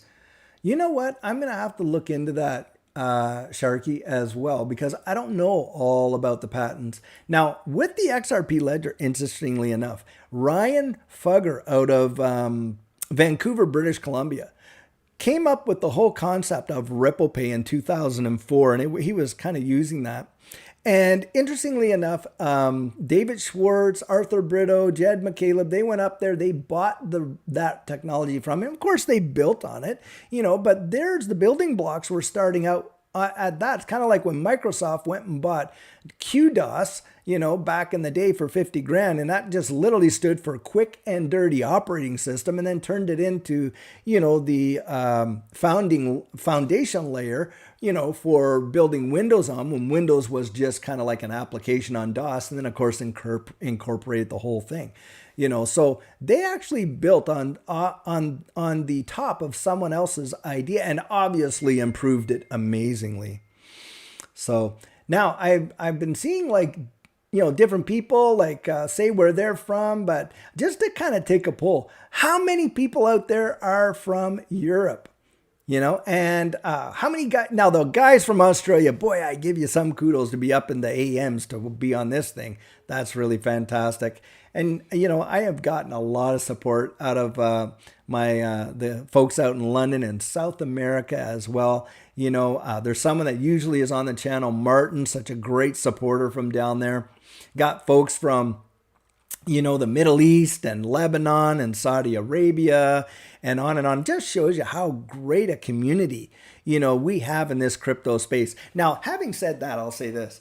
I was just pondering the other day, and we were talking about this, like how social media has so fundamentally changed, the world in this way. So society was normally built around cultural preferences, and that was basically due to the geographical position that people came from, and the experiences that they jointly shared. And so you saw that in their song, you saw it in their dress, you saw it in their foods, and in their religious customs and what. Well, this new social media space, the way that it has, you're watching communities build up around it that are not bound by geographical boundaries, and you're watching various ideologies and certain cultures develop, brand new cultures. This is like the Brave New World, brand new cultures because of the ideologies and the things that they share in this digital space. Really quite amazing. All right, so I got Radium from the Netherlands. Welcome, Radium. Jerry, of course, from the Czech. I'm not sure. It's Czechoslovakia a republic, Jerry? You'll have to let me know that. Digital Works in the Philippines. I have some great Filipino friends. Amazing. Have not been to the Philippines. The farthest east I've gotten there. Well, farthest east is Australia. I've been to Australia, but Hong Kong and Kowloon and different places like that. Let me take a look here. Sheffield, UK. Fantastic. I love the UK, Now, having said that, I used to live in Vancouver, British Columbia, and one of the things that we share is we get lots of rain too. But definitely love it out there. Culture is great. People are absolutely stoic. I'm telling you what, Europeans, and especially people from Germany, UK, you guys have glass that's older than the countries that we live in. I mean, you got window panes that are older than our countries kind of deal, which is quite amazing. And the history there is phenomenal. And when I was in London, I got to actually, Queen Elizabeth was living, but she was not a resident in Buckingham Palace. And we got a great tour of Buckingham Palace and even got to have tea out in her garden. And wow, it was a really great time. And my daughter wanted to go on like a Harry Potter tour. And I was thinking, oh, this Harry Potter tour, my gosh, it's going to be, I thought I'm going to have to endure this. But, wanted her to enjoy the vacation. One of the best tours I had ever taken. They marched us all around, the greater area of London there. Saw so much and whatnot that I actually knew how to get to a really great pub in order to have some, a traditional pub meal and everything. And so sometimes the things you think are going to be the most tedious turn out to be the most exciting. And that was one of them for sure. All right, Liverpool. Hey, there we go, man. We know who came out of Liverpool, right? The Beatles, man. That's a great spot in history. And boy, love it, love it. Phoenix, my son. I have a son, Bob, living in Arizona. And I've done some videos out there in the desert. And believe you me, guys, it is hot. When I was doing them, I was like, man, I'm about to pass out here. I've got over 105. And it was cooking. There's no doubt. Minnesota. Yeah, Minnesota. I've got some friends up there, John, in Minnesota. They're ranchers, cattle ranchers up there. Southern Virginia. Haven't been to Virginia yet, but definitely part of the states I'd really love to go, George. Let's take a look here and see. Montenegro. That's a really interesting place. I've been over to different parts of the world in that, but have never been to South Africa, Montenegro, and all those different places there. Let me just take a look. Not saying that it is. I know it's its own country there. Okay. Southern California. Well, I'll give you a little tip. My wife was born and raised in Torrance. So Torrance is right in between Redondo Beach and Palos Verdes. And, most folks call it Borrance because, of course, it's just like this small bedroom community in town. So let me just see here. Hold on a second. Okay.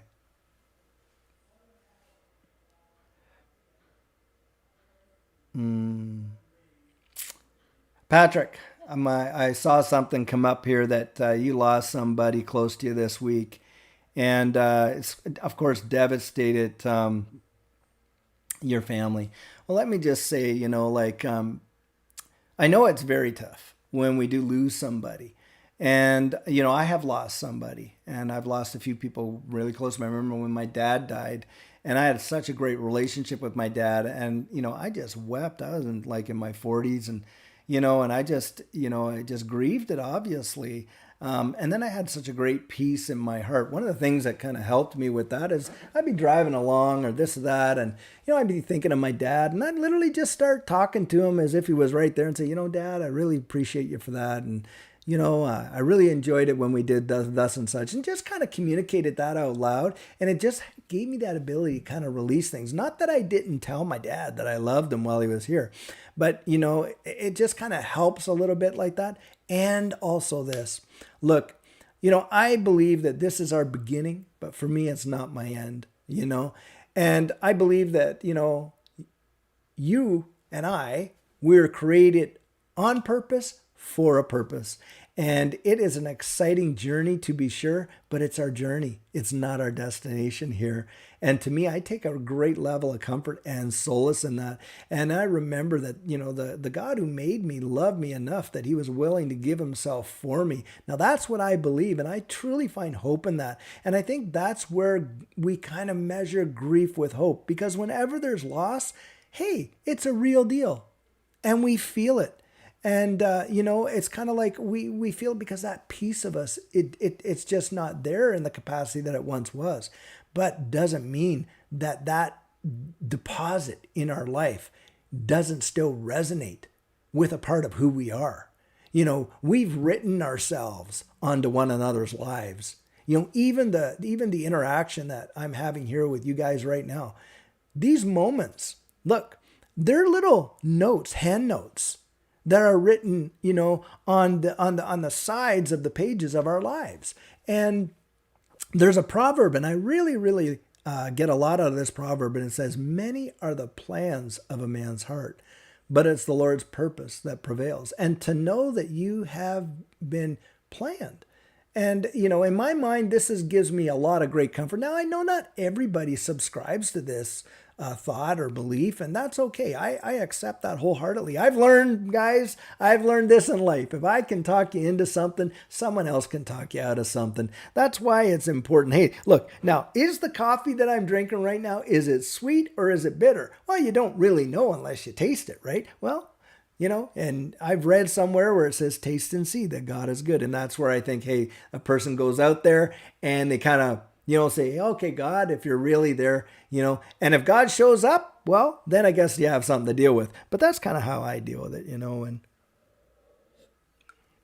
I just want to put that out there for Patrick, the fact that he, that he lost somebody, and just to let him know that, look, we've all experienced that grief. And it's okay to feel it, and I get it, and it just shows you that the person had some value in your life, obviously.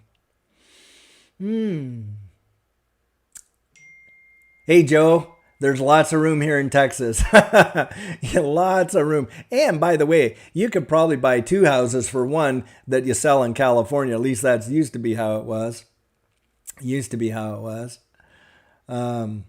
So the coffee that I drink, by the way, these are K-cups, and most of the time we pick up a Starbucks dark roast, I think is the one that we get, and we put that in there. But my favorite flavor, by the way, of cream is hazelnut. So I put sugar-free, that zero coffee mate hazelnut. Probably not good for me, I know, but that's what I flavor it with. And now I've lately been putting just a little kind of pinch of a teaspoon of cinnamon in there. And boy, does that really change it. It makes it delicious. Now, I think that this particular cup was really made for soup, but I thought, hey, because I thought this would be a nice big one, to bring out for our live chat. So let's take a look. Here's one. Dig a look into an XRP before it takes off with a supply 250 on XRP. Before it takes off, that supply 250 with Ripple behind them. You know what? OXP, OXP. Thank you for saying that. You know what? I will take a look at that digital currency. Absolutely. Yep. Raleigh, North Carolina. Yeah, North Carolina. I've got some friends. My accountant is in South Carolina, interestingly enough. Holochain. I like Holochain, to be completely honest. I really like it. I don't hold any, but yeah, I think it has some great prospects. Oh wow, Miss Rise Up. You're out in Houston? Well, I've got friends down in Houston. I went down, I drove down from McKinney to Houston. And so and I'm in the air conditioned car the whole way. Get to Houston, open the door. Oh my gosh, the humidity, literally. I just thought, I don't know how you can bear it. It is so humid in Houston, it's something else. And I hope that's true there, Ms. Rise Up. We'll all be there together, that's for sure. Hey, no one succeeds in isolation, guys. Absolutely nobody. Don't let anybody tell you that I made it. I'm a self-made. Nobody is a self-made. Number one, I believe that their mom and dad had something to do with it in the very beginning, right? They got made somehow. And what they became later on in life was due to the deposits people were making in their lives. Someone taught them how to make decisions, right? Someone taught them some critical thinking. Someone presented some opportunities, and they were fortunate enough to be able to utilize those opportunities. And as a result, they got to where they are. Nobody succeeds in isolation. And this channel has definitely reached these targets because all of us together. Hey, I may be a content creator, but if nobody's watching, then all I'm doing is having fun, with a hobby. I heard someone say it this way one time: if you're trying to be a leader and nobody's following, you're really just out on a walk. Something like that. Anyway, let's take a look here. Well, hey, someday hold on to those petrified dinosaur turds long enough, and they'll turn into diamonds. With all the carbon and stuff. But hopefully, we're around to see them. So, or somebody is. Bequeath them to your great, great, great, great, great, great, great, great, great, great, great grandchildren, and maybe they'll be worth something down the road. All right, let's see. And who was that? Just throw that out there. That was J. The letter J, mind you. All right. Okay, let me just take a look here. Finland. Wow, Finland has one of the longest borders with Russia that there are. How are y'all doing up there, Carrie, with everything that's going on? Do you feel secure? Do you feel safe? My favorite NHL team. Oh, great question, Jerry. Boy, oh boy. I'd like to go back to the original five or choose the Habitants, of course. I love the Habs. Maple Leafs. I like Philadelphia. I like the Flyers for sure. Calgary Flames, I'm going to have to say. Only because I watched Lanny McDonald on the Calgary Flames. I was in high school when they won the Stanley Cup, and boy, I can remember just the excitement in that room. It was literally like electricity. People were laughing and jumping. It's one of my favorite memories, so I'd have to say Calgary Flames. All right. I don't think it's a conspiracy at all. Now, do I think that they're going to be merged? I don't think they're going to be merged. I think they're kissing cousins as it is right now, XRP and XLM. And I think that they are being set up to be a sort of an infrastructure for this new digital economy. XRP handling a lot of the major things, XLM being utilized peer-to-peer and with normal folks. But either way, both of them, I think, have great futures ahead of them in this space.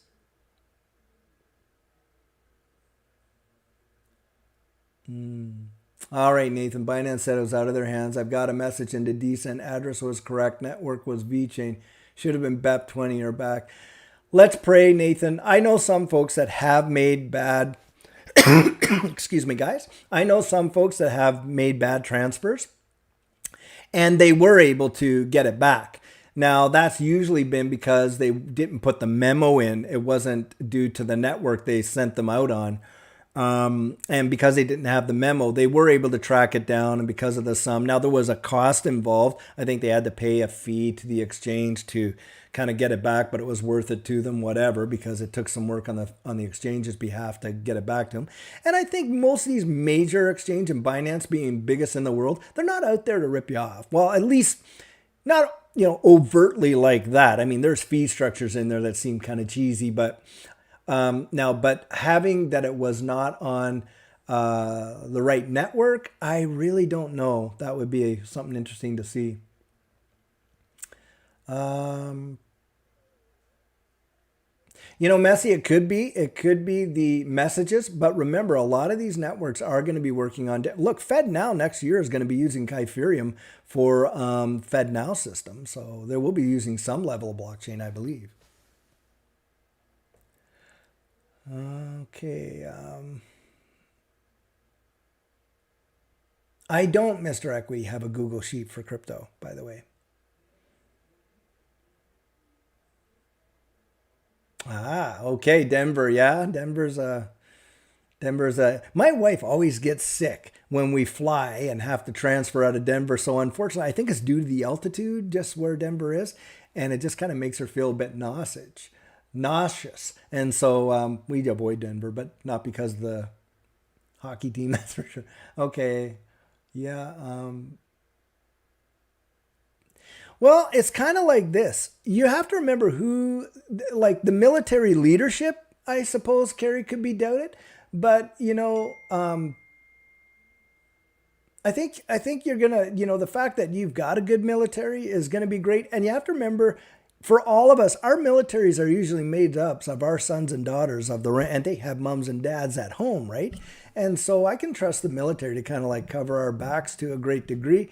And I really doubt, because I doubt you're going to face like Russia threatening you guys, but just the whole border issue and how long of a border it is. I wonder if you got a lot of draft dodgers from Russia coming into Finland too. All right. So what's that question there I saw? So which XLMX has the lower amount of tokens? They have the same amount, 50 billion, both of them. The max supply is 50 billion, I believe. Yes, 50 billion in XLM and XTC.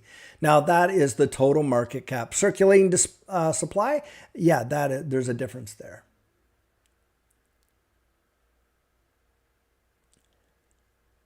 Well, you know what, Amos, with respect to doing, saving ledger, XDC on a ledger I want to do some training videos, and I want to set up a course that is basic to advanced that will address all of these issues. I haven't quite done it yet because it's going to take me a little bit of time and, of course, the discipline to sit down and do it. But I want to do that so that folks that are new to this space can understand a lot of the concepts, this and that, how to purchase, how to exchange, how to KYC, AML, all that, how to move it into various wallets and that, because yeah, it's fairly technical. And then get into some TA, stuff like that. Look at how do you do real fundamental analysis? Where do you look to get the information? Da, da, da, da, da. And I want to put a course together of 10 to 15 videos and have that available for everybody. So up in there. Now, is Kivax online? I haven't seen him yet, or maybe I've missed him there as I filtered down through here. But boy, I'll tell you, Kivax was one of my Kivax, and by the way, Chocolate Tobler were one of my first, I think, 3 to 5 subs. So you guys, I owe you a big shout out, to be sure, both of you guys. Just want to say that right there. Right now, they certainly are a big problem to the world. Gary and Bolu, okay. Interesting thought, Gary and Bo. Quant building on HBAR. I believe they're different ecosystems. Hey, Patrick, I'm glad you heard what we shared there. I hope that really blessed you, brother. So I think that Quant can definitely, with the Overledger protocol, work with Hedera, but I think that they are different ecosystems altogether. And will they work together in the future? I think a lot of these in this space will, for sure. Okay.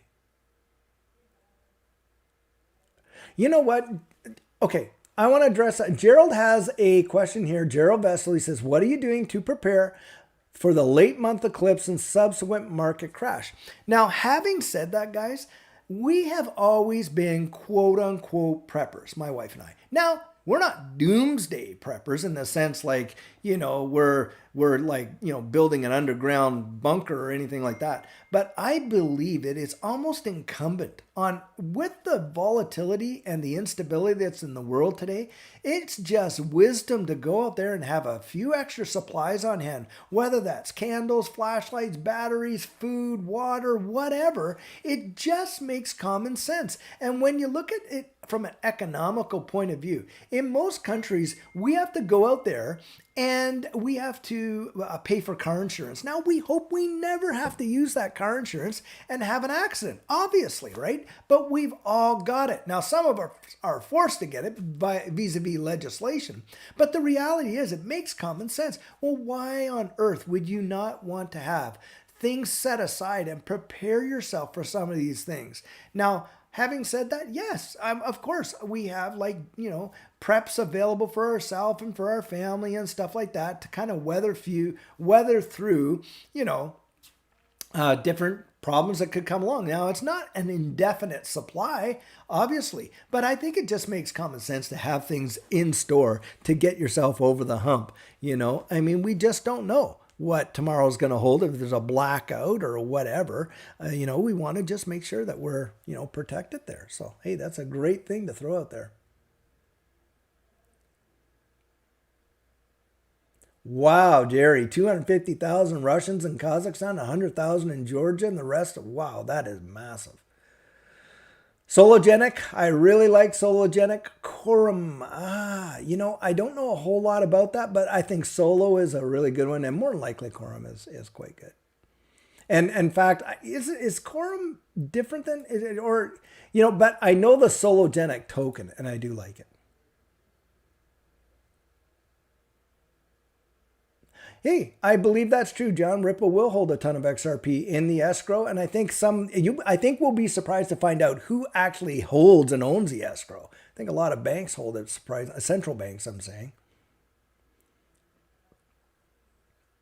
Yeah, it is not. Quant is not a blockchain. You're right, absolutely right about that, Major Benefits. It is not a blockchain, and it does work off of ERC20 and the Overledger protocol.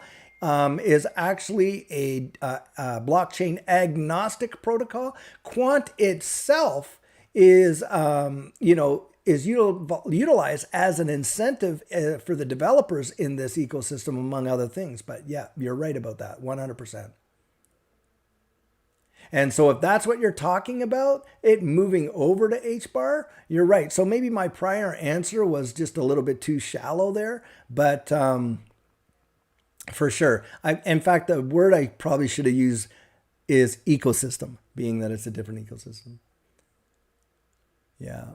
And remember, a lot of these projects, by the way, can be on multiple chains, right? They can sit on multiple chains.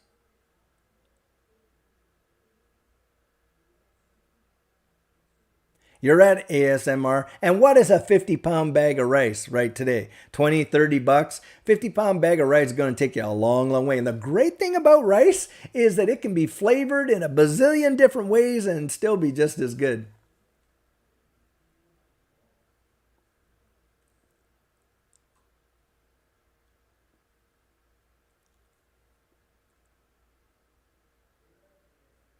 Hey, Nathan, you're right. 4,000 bet doesn't seem like a lot, but you know what? Any amount that you set aside and buy matters. And that's how we have to look at this space. Don't look at, that's just such a puny amount. Hey, people thought that about Bitcoin at one time. We're using it to buy pizzas, and those pizzas now cost them multiple millions of dollars, right? So any amount you want to be conscientious of. Nah, you know what? With that, could Doge change the utility token? Maybe, but what would the utility be? I think Doge is, you know what Doge's utility is right now?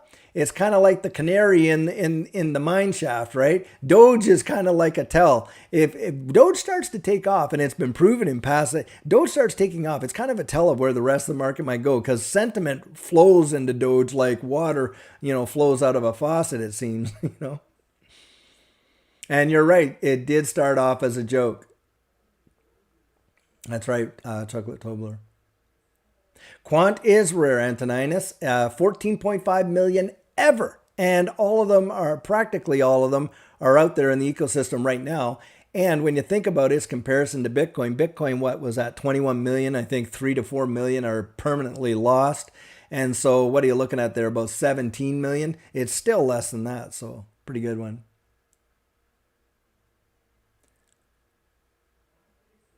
Shib. So Shiba Inu, very interesting one. I actually know somebody put about 700 bucks in the Shiba Inu, and it went all the way to like $70,000 for this person. It was huge. Now I know that with the acceptance of it. I mean, I don't think even the developers expected it to blow up the way it did. But needless to say, it made a lot of people a lot of money. Now I wasn't one of them because, of course, I was employing my four principles of investing, and had no real world utility. The developers, no strategic, and it was completely all sentiment based for price action and had no prior history. So I didn't touch it. Boy, in a way, it'd be nice to just throw a few $100 at a few of those and just see where it goes. But that is sheer gambling, But I don't think ultimately it'll be interesting to see if they can make that transition. So I don't know if they would.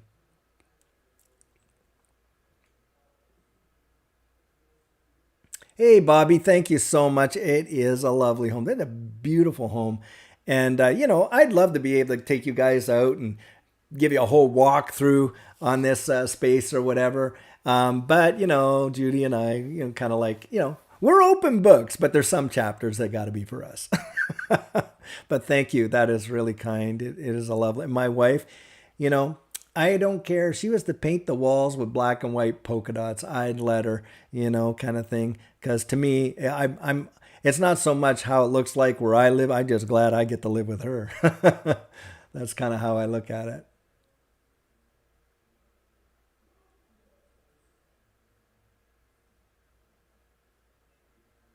Oh, hey, MS, didn't I reveal that in there? Maybe you weren't around, but I worked for the tax department in Canada, and I was in aggressive tax planning. I said that. Underground economy, special enforcement, provided resource, team leader, training and coaching, interpreted legislation for the crown, da da da da da, and more or less did their bidding when it came to various enforcement with respect to the tax at a quite a senior level. So, that's what I did. Now I can't tell you everything I did how I did it. I am under, some kind of permanent NDAs after I've left. I think actually the legislation is you got 5 years you can't really discuss because there's some particular cases that I worked that had global or had major impacts.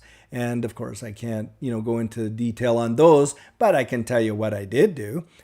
Or I can tell you, what I worked as, but I can't tell you what I worked on. How about that? Yeah. No problem. Don't be sorry about that. I don't mind repeating myself because I know that some folks are getting on at different times. Yes, Norseman, 20,000 XRP could be life changing. You see XRP hit 50 bucks, which I think a lot of people would say that it has great potential of doing. You've made $1 million on XRP with 20,000 of them. So for me, that is my personal opinion. I definitely believe it could change lives. Hey, with $1 million, look, and this is the other thing too, guys. A lot of times people are out there and they're saying, yeah, but it's going to take, are you kidding me? It's going to take 3 years, 5 years. Are you willing to wait? Let's say it does take 3 years or 5 years. Is that a long time? There was an article I just put on one of my recent videos, and this is about 13 years ago. Somebody bought 5,000 Bitcoin for $5.05 or $5 and some cents. And if they just held it until Bitcoin was at the top, you were talking over $300 million, a $5 investment. 13 years later, brought in 300 million bucks. Unbelievable. If anybody was to see that. Now, the thing that drives me sometimes when I think about it, I can't think about it too much, is back then I was working in special enforcement in the tax department, and we were dealing with underground economy. And of course, Bitcoin was a big part of the transfer of value in that space. And of course, the government told us Bitcoin is for tax cheats, for pedophiles, and for drug dealers. And of course, you just stayed away from it. Heck, man, I was going out for meals back then, dropping $100 or $200 at a time. One of those meals would have made me practically a billionaire. And boy, I wish I had done it, but I didn't do it. And so, I've had a great life anyway, and I have to believe that God knew all along, but I'm not going to miss this one, and I don't want you to miss it either, that's for sure. Okay. Yes, Kypherium will be used in Q2 of 2023, Faith, for FedNow. Absolutely. Hey, Delilah, would you guys like to meet Judy? Delilah says that was very sweet to say about your wife. She must be an awesome person. Would you like to meet her? I can call her in here and see if she can come and say hello. Why don't I do that? Just give me 2 seconds.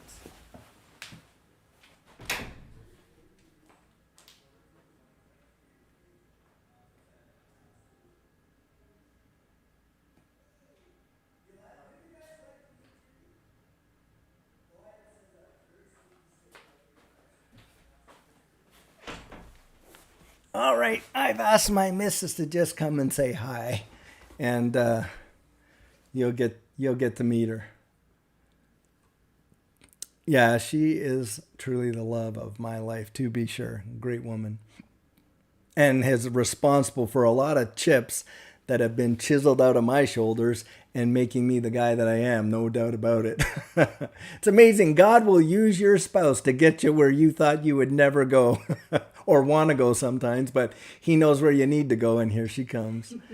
Come in. You want to grab that chair and say hi? Hey, everybody. This is Judy. This is my better half. And by the way, when I do these coffee chats, a lot of the research, I read the articles, of course, but Judy goes out there and she finds them for me. And that helps me get some of these great articles and stuff like that. And so she helps me, do that. Yeah. So you want to ask them and talk? Yeah, I don't know. Can you all hear me? I'm so happy that you all are here, and you really do bless our family so much.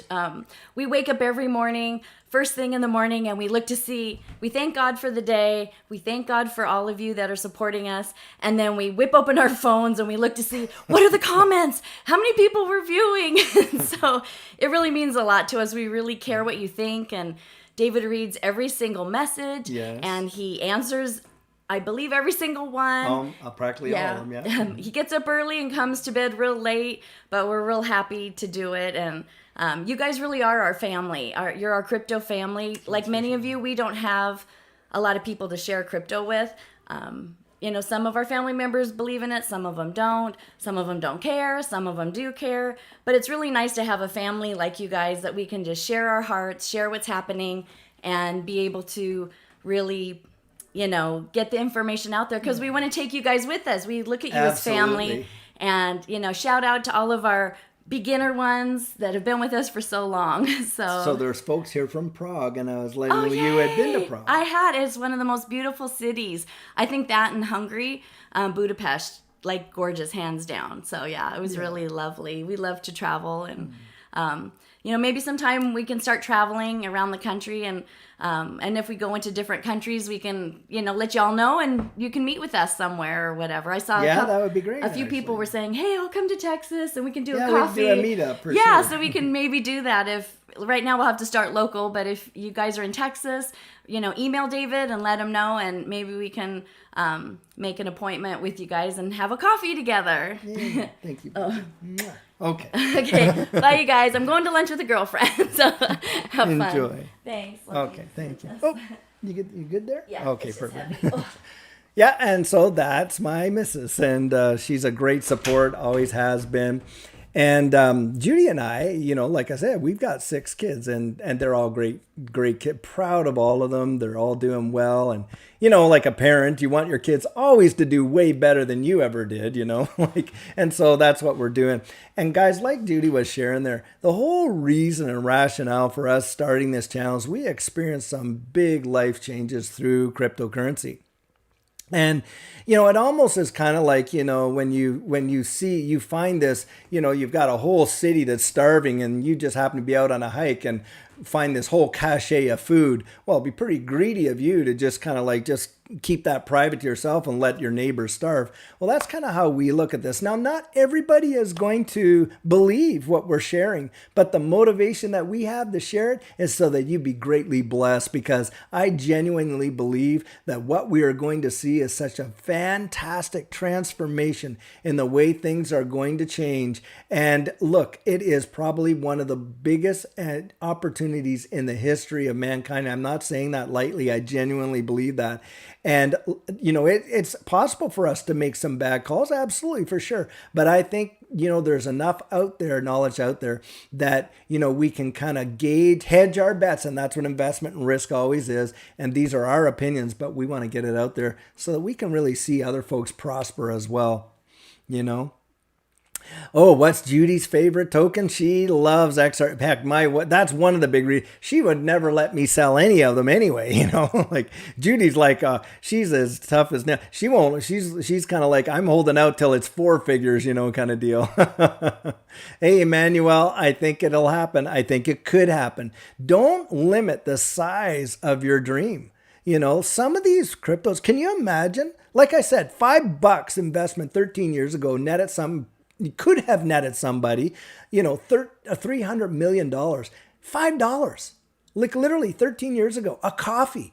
Can you imagine if you had put $100 in way back then and just held on? You'd definitely be a multi-billionaire with $100. So these folks that come on and say, oh, it can't get to those valuations because of the tokenomics. They don't understand world money supply.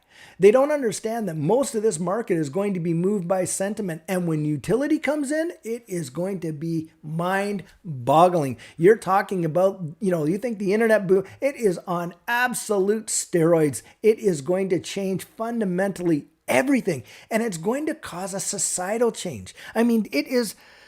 because it's not just a financial switch. It's a switch into digitizing everything. And then when you couple that with the metaverse and how people are going to socially interact, it would not surprise me if we start to see almost virtual nations with their own legislative authority, maybe 50 years down the road coming into play, should Jesus tarry, and that type of thing, because it's going to be so transformative. You're going to watch cultures and societies develop within this virtual space that is going to be something that, most anthropologists can't even wrap their brains around on how society is truly going to change, but it's going to change big. Anyway, you know what, Nathan? I hear that. I definitely hear that. I think what the government has, especially in Germany, how they have set people up with the dependence on energy with an adversary. And not to even set their own stuff up or keep some things in reserve. I guess they're now starting to turn on the coal and whatnot. Oh, by the way, I missed some... John, thank you for that super chat. And if I missed another super chat, please forgive me, guys. I want to make sure that if you did. Emmanuel, again, thank you so much. That was so gracious. Genuinely appreciate that. I want to just catch those out there. There you go, Jerry. You'll have something to leave, something to leave for sure. And Michael, I agree. You're right. It's kind of like Noah and the flood. Nobody wanted to believe until the rain started falling. And I think that's what it'll be like in this space. But think of it this way. 1% of the world is aware of this whole digital asset space right now. And that's globally. Obviously, in developed countries, there's much higher percentages, I think 10 to 20% or whatever. But in undeveloped, if you took the global population, it's around 1%. Now, just imagine everybody's lives being transitioned into this space with digital IDs, digital passports, digital, economic, stuff, like obviously the ISOs, everything digitized and the world operating in that space. Can you just imagine?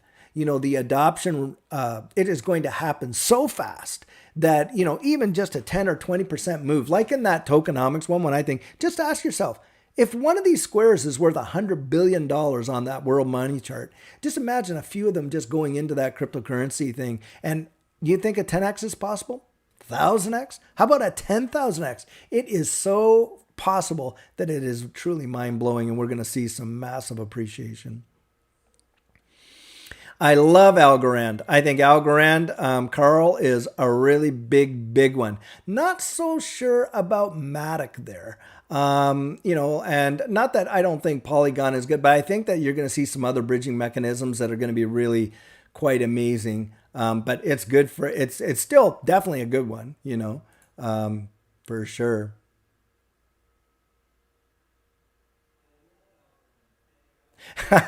Nathan, you're probably right. If you tell too many people that you made it big time, they'll be at your doorstep in the horde.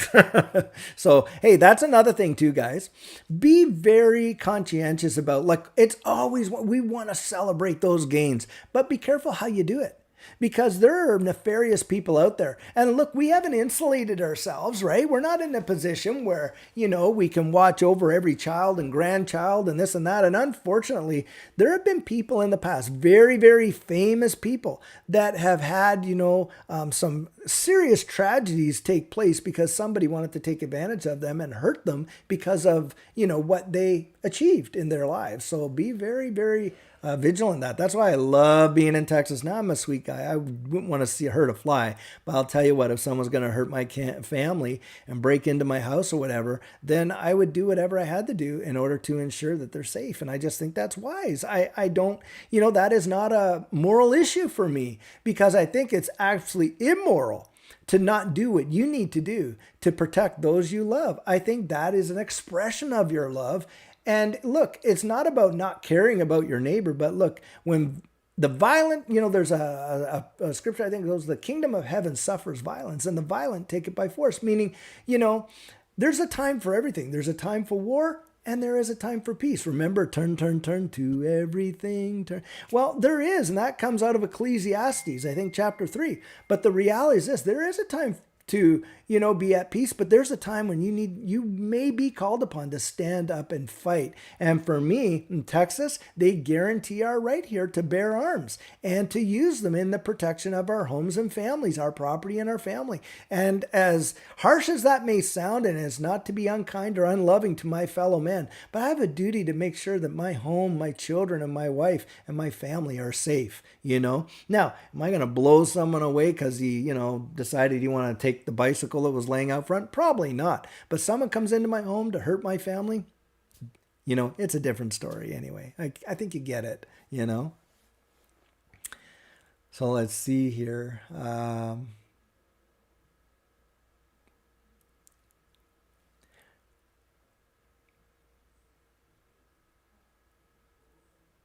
Gerald, that is the security of growing up knowing that would be fantastic. Absolutely. Yeah. Well, guys, we've been on for about 2 hours, and I really do appreciate each and every one of you. If you want me to go a little bit longer, we can. Just let me know. I mean, I don't want to just kind of like anyone to feel like, hey, I'm stuck here, because I know it's Saturday and, it's a time that you get to spend with your kids perhaps. And also, you got to do your groceries and stuff like that or what, just let me know. But, how about it, throw out one big one. Think of one big question. You guys throw them all out. I'll pick one. I'll answer that. And then, guys, we can wrap it up. And I can just say, I genuinely want to just share my heartfelt thanks to each and every one of you. And you are the best community. I've been reading the comments, even though I might not be interacting in a lot of those conversations. I'm reading them and I'm seeing the dialogue, and I love the thought that's going into it. And even people that come back with opposing views. You guys know I put that at the end of every video. Hey, if you don't agree, you drop that, because it's important. I don't want anyone to feel like, oh, well, he's just going to delete my comment. He's not going to. No, I'll accept every. Now, the only ones that I do kind of like scratch off out of there would be ones that attack persons. So if I saw that someone saying, you're just a loser, an idiot, or this, hey, that's not, you can say whatever you want. Oh, I disagree with you. I think that's a bad way to think. I don't think that that's going to happen. That's hogwash. That's BS. What I can take that.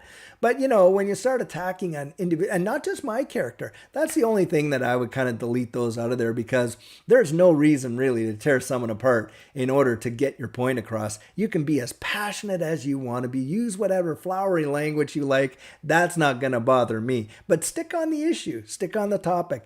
And other than that, it's all A-okay for me. Wow. So let me see here. Okay, I want to buy XRP. When I pass the address and buy a bit, I get an error address. Does not belong to block. Okay. You know what? Why don't you XDC is available on KuCoin. And I think KuCoin, if with small amounts, like $1,000 or less, doesn't really require a whole lot of KYC. And you might want to utilize that platform. I found it to be very easy to work.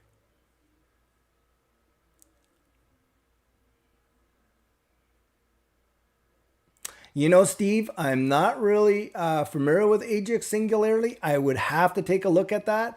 And so, you know, it just, yeah, for me, look, I'd love to give my comments on a lot of these, but if I did, I'd be speaking out of my hat. And I don't want anyone to take my advice and get hurt by it because I don't know enough about it. So when I say I'll look into it, I mean, I have to really kind of dive into it a little bit and really get to know it well enough before I would want to give a great comment on it, you know? Okay, Gerald, can you reiterate the 401k comment, because it skipped by me really fast. I missed it, and I will definitely look for it again. It's kind of hard with new comments coming in for me to page back, but can you throw that up there again so I could see it? I'd appreciate that, and then I can ask it.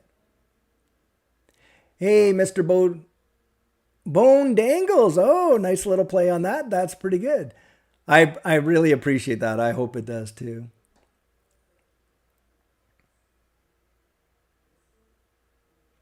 Well, Mr. MKP, what's the proper amount? Well, I guess it depends how long you're willing to hold it, like I said earlier. Now, I believe that an XRP will eventually see three figures. So if a person was, let's say, to hold 10,000 XRP, I think that'll make them $1 million. Now, that's my personal opinion. But hey, you know, you hold 20,000, then you've reduced that to $50. You hold 40,000, you've reduced that to $25, right? You know, you reduce it to 100,000, you're down to $10 XRP could make a person a millionaire. It all depends on the bag size. And of course, that depends on your goals, because of course, even now, what 100,000 XRP is like a $50,000 investment. And that's a significant amount of money. But, you know, it's one of those things that you kind of have to throw out there. Now, diversifying, having multiple ones is always, in my view, and of course, I still imply those four things that I always do. And for those that have missed it, you know, real world utility, great management team, strategic partnership, and then price action, the four things in making your decisions. But I don't diversify so thin. Like I don't hold 30 or 40 different ones. I hold on average 10.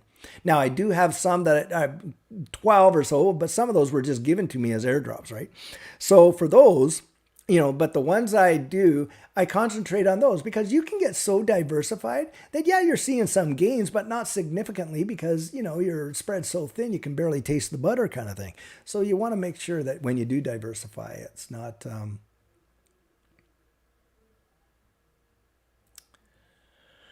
Okay.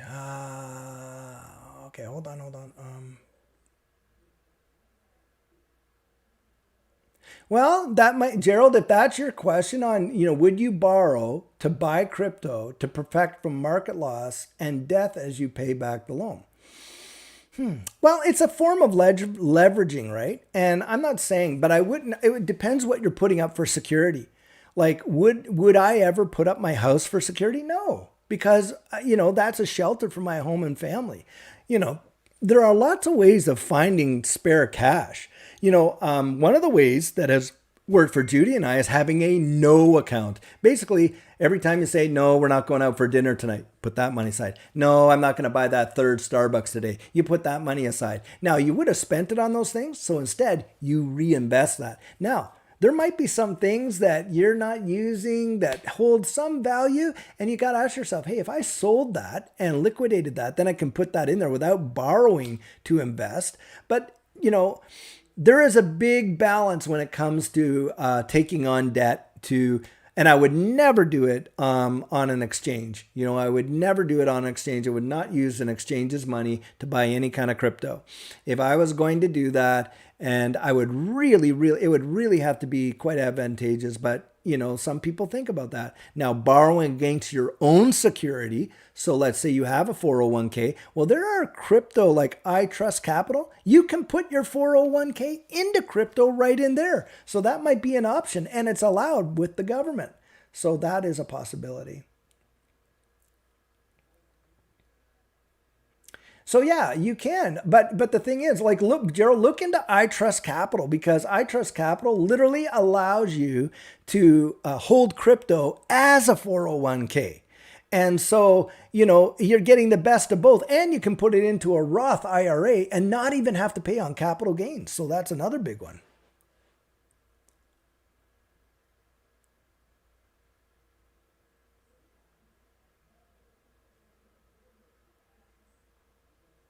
Hey, yeah, that's a good one too. You're right. When I would get spare cash, hey, and having said that, I sold some things that were pretty valuable. I sold my entire gun collection to buy into crypto too. Yeah.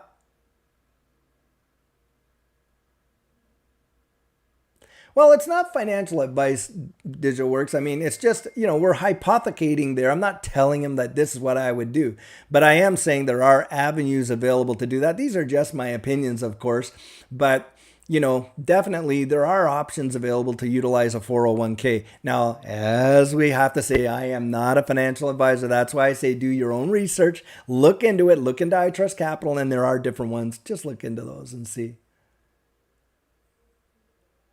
Yeah, I'm not one of those Digital Works. I wouldn't recommend, like, taking a mortgage on your home to buy any investment. Whether that be even another real estate investment. I know people that take, equity out of their home and they go and they buy another one, and it works for them. I mean, Robert Kiyosaki is talking about always being in debt for real estate.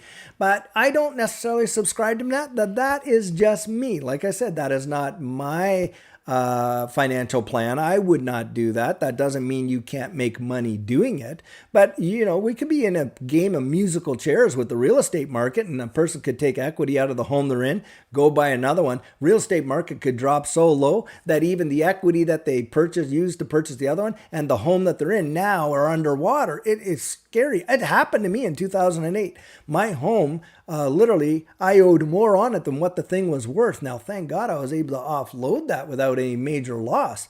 But a lot of people lost their homes, and it was a bad, bad deal back then. Voice Ireland, that's great. And by the way, those that are from Ireland, I saw that and I wanted to speak on it and I missed it. Oh, darn, I just kind of skipped. My son went over there, lived 6 months in the Republic of Ireland, spent all his money while he was there, to the point where he ended up busking on the street with his guitar, and people were throwing their euros in the thing, and he was telling me he was kind of keeping his eye on that, keeping himself going, him and his wife. And from doing the busking jobs, he got some pub jobs, and then he got some wedding jobs. The kid ended up making starting to make a living over there in the EU, and he was just having a ball until his 6 months ran up, and they're like, okay, it's time for you to go, buddy. But he had great experience over there. Yeah. Bobby, absolutely fantastic. Great way to look at it. You know what? Worth every ounce of effort. It's going to pay off in spades. I do believe that. So good on you for that. I am, Jerry. I am grateful to God. I know like in Canada, they've literally recently just outlawed all handguns and whatever. And it's literally taking, they legalized marijuana. Now, hey, look, I'm not going to debate the whole issue on that. But what I'm saying is they took people who, once were criminals and made them legal. And then they took legal individuals who were abiding by the law, and those were gun owners, and made them criminals if they held on to it. It just kind of like whole backwards thinking. It's ridiculous, in my view anyway. But no, I'm not a big, I own a few firearms, but I'm not like a gun nut. But I do believe in having the freedom, to utilize and hold those. Just like, hey, look, you can get in your car and more people are killed by vehicles with negligent drivers than they certainly are by negligent gun owners. And so, what? Just because we stop everybody from driving or whatever, or look at alcohol, look at all the drunk drivers, does that mean we go back to prohibition because there are people who are not responsible with alcohol consumption? Not the way I think of it anyway.